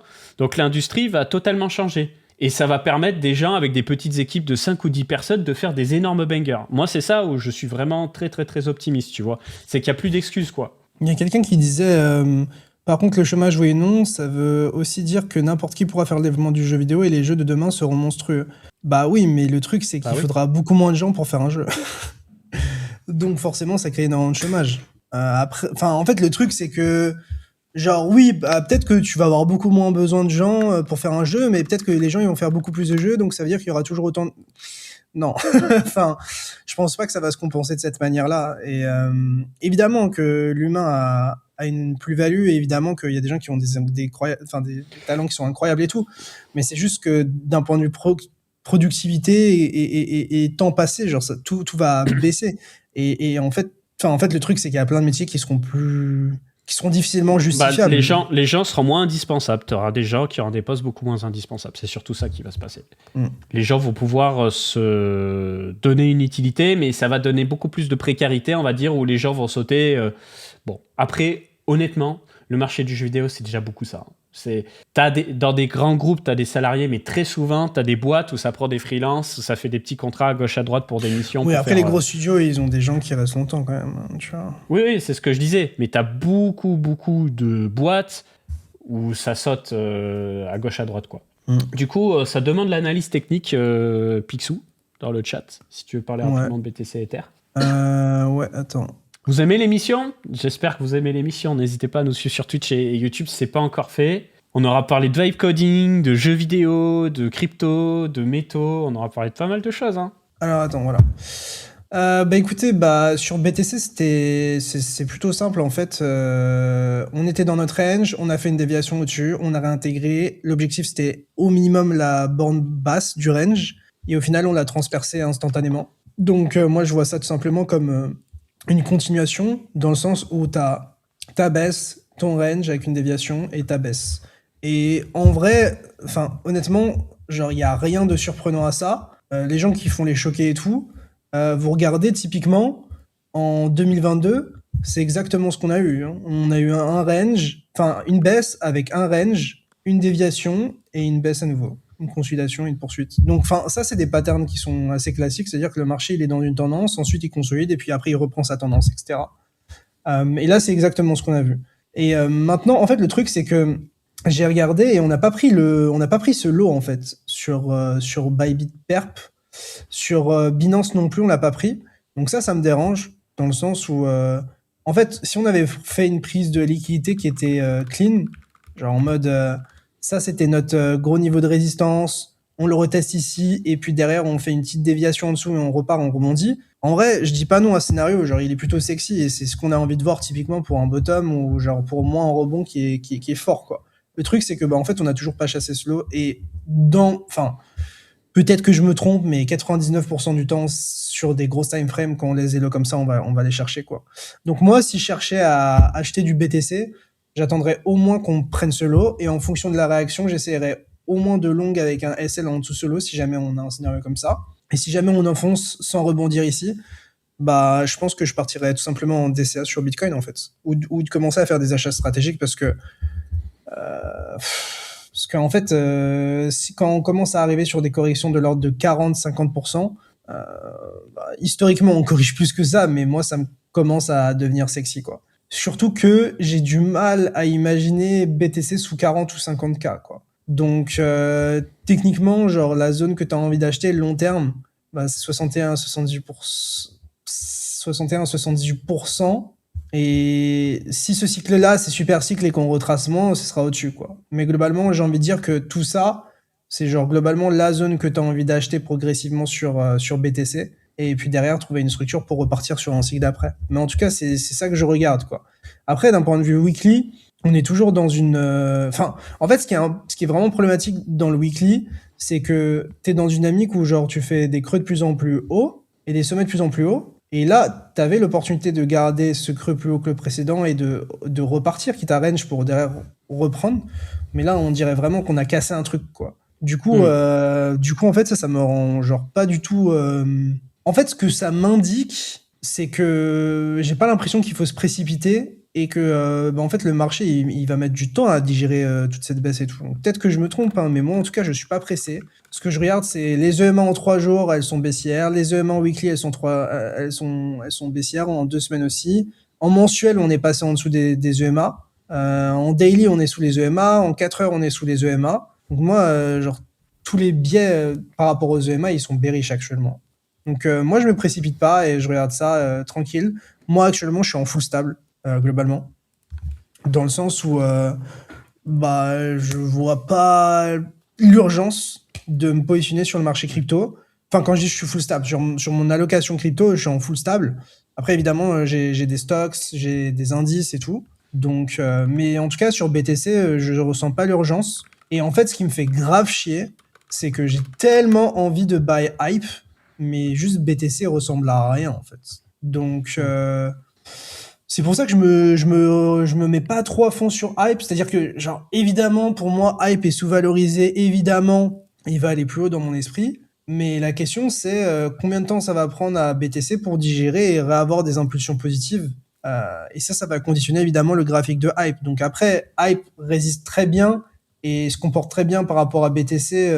Bah là, on l'a vu récemment, ça c'est hype contre Bitcoin. Ça, c'est hype contre Solana, on en ATH. Ça, c'est hype contre Ether.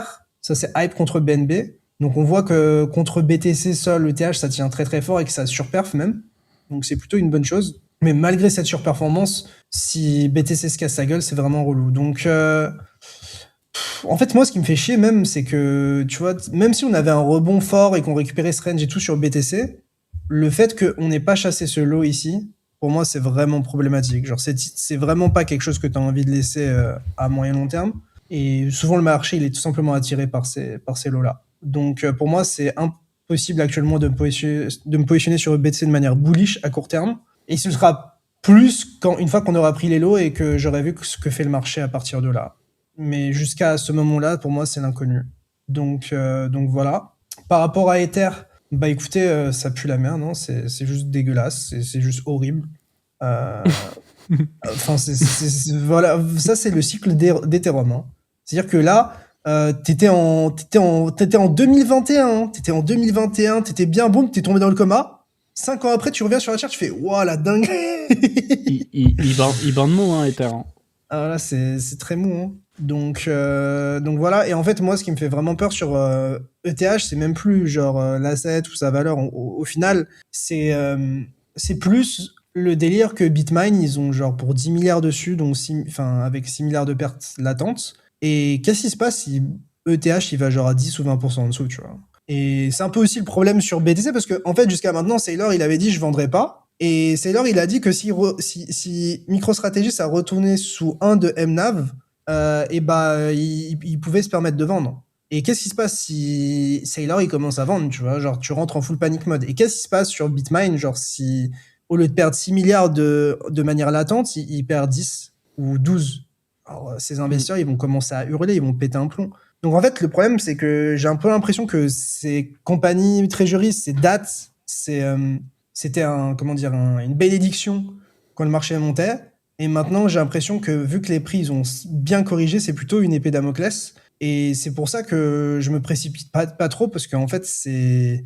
Après, moi, je suis bullish BTC. Je pense pas que MicroStrategy ça va aller à zéro et tout hein. Mais c'est juste que, en fait, quand le marché il panique et qu'il y a ce genre de gros acteurs qui ont des positions qui sont publiques, visibles de tous, etc. Et que genre là, on a juste rebond. Enfin, alors 76K, c'était le prix d'entrée enfin, c'est le prix moyen d'entrée de Sailor avec stratégie. Bah, c'est un peu effrayant. Après, historiquement, on est déjà passé en dessous de son prix d'entrée moyen quand on a commencé à baisser ici vers le bottom. Je crois sa moyenne, elle était vers les 30K ou un truc comme ça, et on est descendu à 15, quoi. Donc c'est pas impossible qu'on descende bien en dessous de son prix d'entrée et qu'il fasse rien. Mais en tout cas, voilà, je me sens bien en stablecoin, honnêtement. Le seul truc qui, moi, m'embête, c'est hype. C'est que j'ai envie d'avoir de l'exposition à hype, mais le contexte fait que, genre, je trouve ça vraiment pas évident, quoi. Donc voilà. Après, Solana, bah, catastrophique aussi, hein. On change pas les bonnes habitudes. Bah, en fait, c'est juste que en fait, pour moi, Solana, c'est effrayant. Pourquoi? Parce qu'en fait, enfin, ça ressemble pas à une distribution, dans le sens où tu vas chasser la TH ici, tu fais ta petite mèche, tu as une sorte de range qui va de là à là, dans laquelle tu t'amuses, tu fais juste une petite déviation ici en chassant la TH. Voilà. Moi, ça fait des semaines et des mois que j'en parle, j'arrive pas à être bullish dessus. C'est-à-dire que la chain est bien, les apps sont cool et tout, mais est-ce que la valorisation est justifiée? Est-ce que Solana devrait valoir, je crois que c'est un délire du style 8 fois plus ou un truc comme ça que Hype? Je sais pas, tu vois. Enfin, c'est assez ouf. Bah ouais, non, bah je t'assure que c'est énorme, hein. Bah tu regardes Solana, c'est 58 milliards de market cap. Ah ouais, et Hype, c'est 64 milliards de FDV. 7. Non mais 58 vs 7. Donc vs 8. Donc t'as un multiplicateur, tu vois, déjà. 60 vs, ouais, c'est 2 fois et demi en plus en valo et beaucoup plus en market cap. Donc moi je suis pas. Et encore une fois, tu te souviens quand je disais que je pensais qu'Hyperliquid allait, enfin avec Hype allait flip Solana, comment on me prenait pour le fou du bus? Moi je pense que ça va arriver cette année, hein, honnêtement. Pourquoi pas, hein. S'il y en a un qui monte et l'autre qui descend, ça peut aller vite, hein. Ouais. Pump aussi qui se casse toujours la gueule, enfin qui arrive pas à bien se reprendre. Mais moi, c'est toujours un truc que je surveille parce qu'il y a tellement de buyback par rapport au market cap. Après, encore une fois, comme il y a Airbos qui a fait un tweet aujourd'hui que je trouve très bon, que je vais essayer de vous retrouver. Essayer de le retrouver, ouais, il est bien. Mais ouais, Pumps, okay. Bah, t'as les revenus, mais putain, la chart, elle pue, hein. Elle pue du Je vous lis le tweet. Pump Fun fait toujours 40 millions de dollars de revenus buyback par mois, mais le prix du token a du mal à décoller. Il me fait penser à Rollbit. Rollbit, c'est 30 millions de dollars buyback annuel pour une FDV de 150 millions de dollars. Pump Fun, c'est 400 millions annuellement pour une FDV de 1900 millions, donc 1,9 milliard. En 2023, Rollbit était critiqué, accusé de trafiquer ses revenus pour son buyback. Aujourd'hui, c'est la même chose que pour Pump Fun. Pourtant, tout est on-chain, sauf éventuellement le dump de ces tokens sur des SEX. En réalité, il y a 3 facteurs qui font que le prix reste relativement bas. Les valos crypto sont beaucoup plus faibles que la TradFi, avec des PI ratios qui sont plus faibles que par rapport à la TradFi. Le projet risque de ne pas se développer, voire de décroître, parce qu'en fait, évidemment, tu prices la croissance futur et les stats sont potentiellement fausses. Donc en gros, on sait pas trop où est-ce qu'on met les pieds. Moi personnellement, j'ai envie d'y croire, mais pour l'instant, j'ai toujours pas commencé à acheter. Donc mais typiquement, c'est ce que je vous montrais ici sur cet onglet, sur mon site Hyper Intel. Bah en fait, par exemple, tu regardes sur 30 jours, Pump il buyback pour 43 millions, Hype buyback pour 43 millions. Il y en a un qui est valorisé à 3 milliards de FDV, l'autre qui est valorisé à 32 milliards de FDV. Ouais. Donc après, évidemment, genre des gens ils price la croissance de Hype, toutes les narratives, toutes ces choses-là, mais les buybacks, en tout cas sur le papier, de Pump sont gigantesques en fait. Donc est-ce que c'est la team qui dump par-dessus? Est-ce qu'ils mentent sur les chiffres? Pourtant, il y a plein de trucs qui sont on-chain. C'est compliqué à dire. Et là, tu le vois, le PE ratio, il est 3,3 alors que Hype, c'est écrit x18. Donc, bon. Ouais, moi, Pump, c'est pareil. Hein.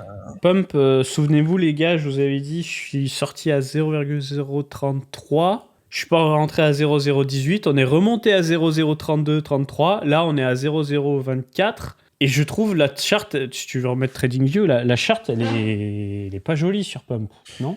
Mais en fait, ce qui est marrant, c'est que tu regardes juste la MA 7 jours des revenus, et en soi, t'as le graphique du prix, quoi.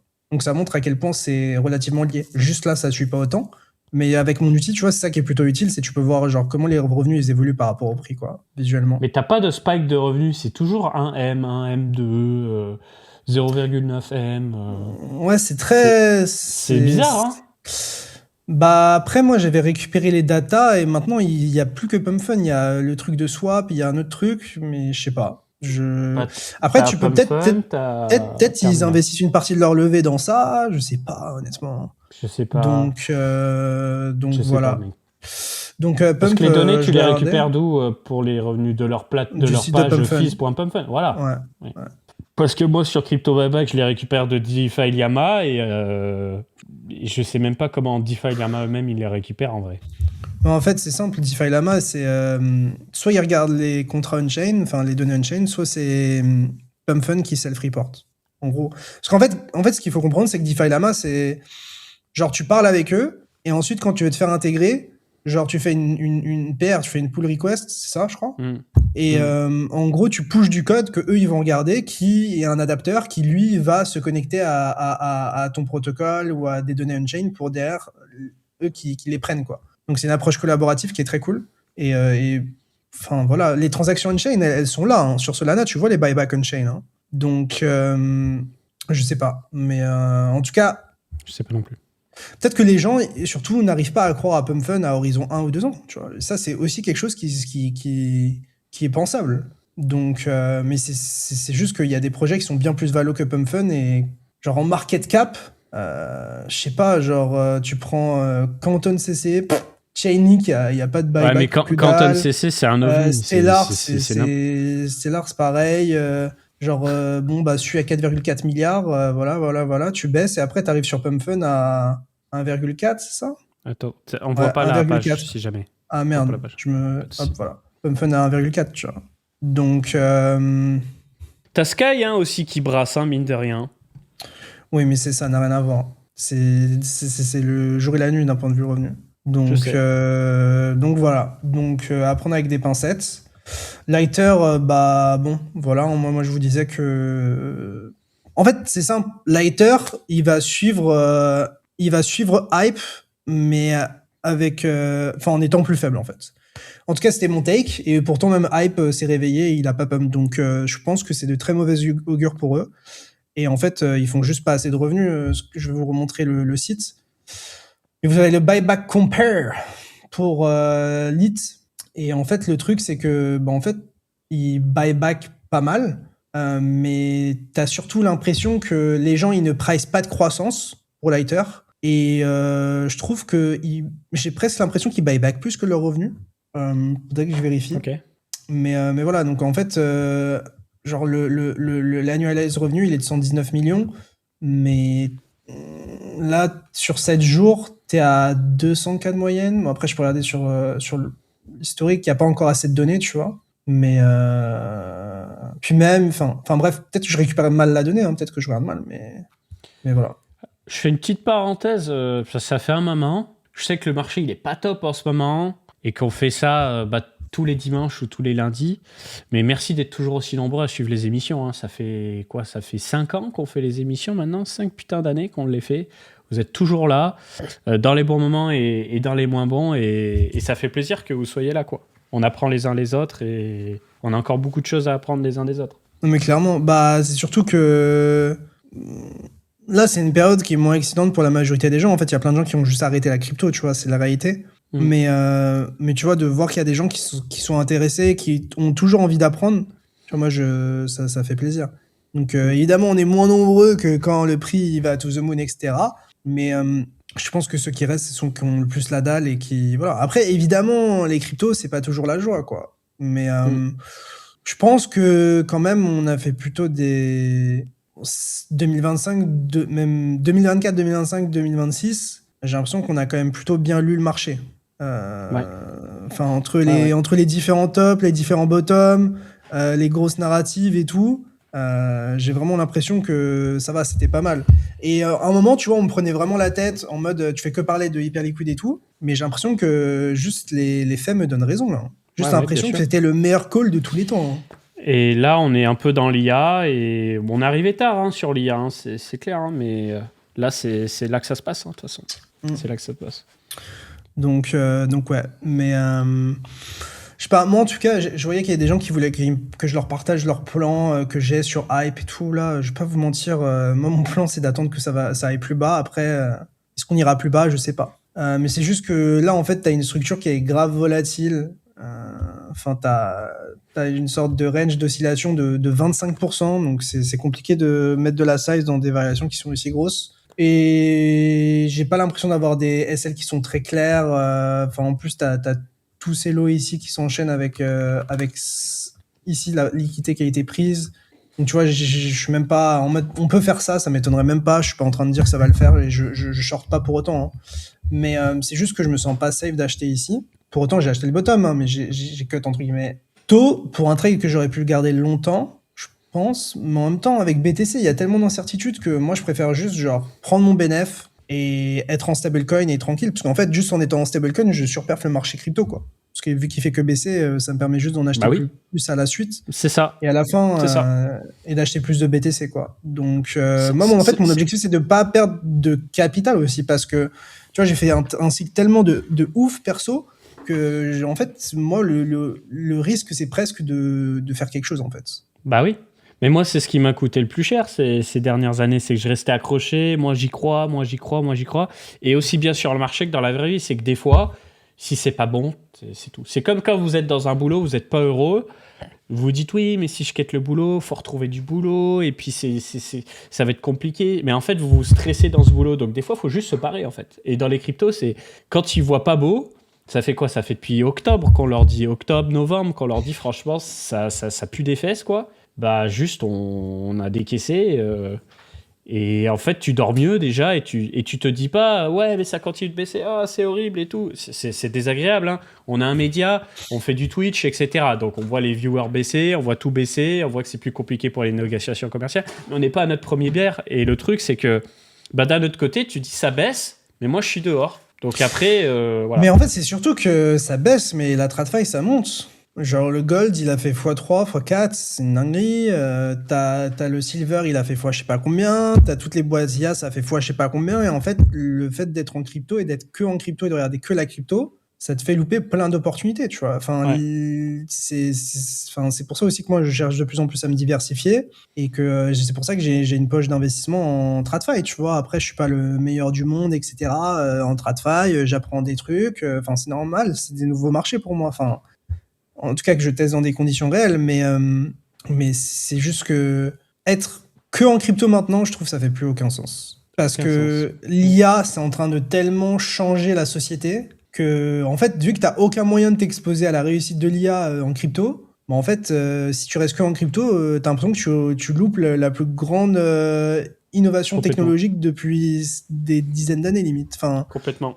Peut-être Et on passe j'abuse, pour mais des c'est sectaires. mon Non, mais on ressenti. passe pour des sectaires. Mais tu vois, en 2017, on gonflait tout le monde avec nos cryptos et tout le monde nous disait ouais, c'est bon, machin. Nous, dans notre tête, on avait les étoiles dans les yeux. On parlait de crypto, c'était tout le champ des possibles. Tu vois, on parlait de Bitcoin, Ether, c'était un truc de fou. Donc on a poncé le sujet et c'est ça que le marché a pricé. Pourquoi ça a monté en flèche en 2017? C'est que tout le monde rêvait. Et aujourd'hui, le rêve, il est dans l'IA parce que ça transforme tout. Moi, j'ai jamais été à l'aise avec la programmation. J'ai toujours eu du mal avec l'anglais. Dès qu'il fallait lire des grands textes en anglais, ça me cassait les couilles. Maintenant, je peux traduire facilement. Je peux prompter ce que je veux pour la programmation. J'ai besoin d'un truc, je le code. J'ai besoin d'automatiser mon workflow sur YouTube. Regardez, c'est simple. Je sors une vidéo YouTube. Il y a un truc que je ne sais pas faire sur mon logiciel de montage. Je demande à l'IA. J'ai besoin de charcuter mon montage pour déjà préfiltrer les blancs. Je demande à l'IA. Je fais mon rendu. J'ai besoin de faire des timecodes, de réfléchir à des idées de titres, de IA et tout. Qu'est-ce que je fais? J'ai une IA qui récupère l'audio de ma vidéo, qui m'en fait des sous-titres. J'envoie les sous-titres à Gemini. Je lui dis aide-moi à faire des titres, aide-moi à faire les timecodes, etc. Et je gagne un temps fou parce que je ne perds pas du temps à faire des trucs que je déteste faire. Faire les timecodes sur les vidéos, des fois c'est rigolo à faire, mais faire ça tout le temps, ça me casse les couilles. Donc en fait, tu te concentres sur des choses qui sont agréables à faire. Et c'est ça que je kiffe en fait avec l'IA. Et tu vois, tu disais que la crypto, ça fait plus rêver personne d'une certaine manière. Bah, tu vois, je trouve que le seul truc qui m'a fait vibrer ce cycle-là, c'est HL. Et je trouve que en vrai, tu retires HL de ce cycle. Oui, tu vibres avec les ETF et avec BTC, mais mis à part ça, est-ce que tu vibres? Je suis pas sûr. Hein. Moi, le seul truc qui me fait vibrer, il s'appelle Monero, frérot. Parce que si demain on a la descendance d'Epstein qui commence à nous demander d'avoir les pièces d'identité pour parler sur Twitter et tout, ça va commencer à envoyer des réseaux sociaux, des machins. Ça, c'est vraiment une dinguerie, gros. Mais genre, Mais gros, jamais de la vie, je mets ma carte d'identité sur Twitter. Mais on est d'accord, vie, mais tu te rends compte, on va pas en parler, ça sert oui, à mais rien d'en après, parler. c'est notre pays de cons. Hein. Non, c'est une non, mais c'est idéologie. plusieurs pays de cons, mais genre, c'est pas partout comme ça, faut arrêter de Frérot, dire, c'est une idéologie européenne, franco-allemande. oui, C'est une mais c'est idéologie pour ça que je te dis, c'est pas partout comme ça, franco-allemande. c'est juste qu'on est fou. Bah ouais, mais ça fait péter les plombs, gros.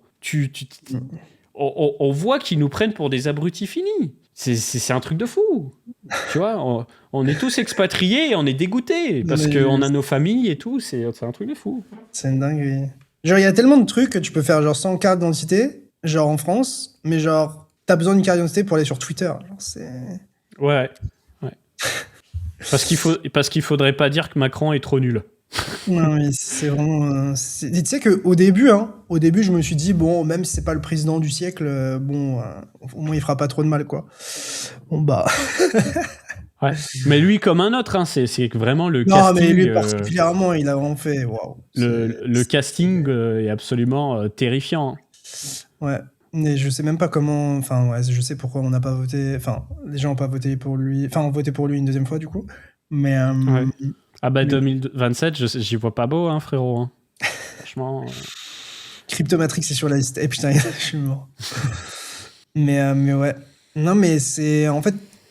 C'est. Bref, moi j'arrête de parler de la France, ça me dégoûte. Bref. Je pense qu'on arrive à 2 heures d'émission. On rentre dans le format. On arrête de parler de tout ça. Merci pour la force, merci pour tout. Je te laisse le mot de la fin, Capet. Bah écoutez, vous avez tous les liens utiles en description pour nous suivre sur Twitch, pour le Discord Vibe Coding, le site de Léo Hyper. Vous avez tout ça. On se retrouve du coup chaque dimanche ou chaque lundi, ça dépend du mood en fait. Pour faire cette émission qui est notre émission hebdomadaire historique, ça fait 5 ans qu'on l'a fait, pour vous parler de crypto, pour vous parler de ce qui se passe, de ce qu'on suit, de ce sur quoi on bosse, etc. En ce moment, l'accent est mis un peu sur les métaux, la TradFi et l'IA, mais on lâchera pas les cryptos. C'est juste que, voilà, hein. En fait, on a eu cette période dans notre vie, on était full crypto, et en fait, bah, quand ça se passe mal, c'est double peine, parce que t'as un média, t'es investi. Et ça valait le coup d'être full crypto, on était full crypto au bon moment, tu vois. Ouais, mais là c'est juste, mais le jeu il a changé. Bah le jeu il a changé, mais on serait full crypto, on aurait la corde autour du cou pendant l'émission, sans déconner, ce serait atroce. Alors que là on s'amuse, on fait de l'IA, on on apprend des trucs, on se fait kiffer. Et c'est ça le plus important, en fait. Et puis, quand ça repartira, parce que les cryptos, ça peut aller très vite, hein. Il suffit d'un truc, et ben on sera là, tout simplement. Donc, merci beaucoup. N'hésitez pas à nous suivre. Et puis, on se redit à très vite sur Twitch et sur YouTube pour de nouvelles émissions. Ciao tout le monde. Tchuss les potes.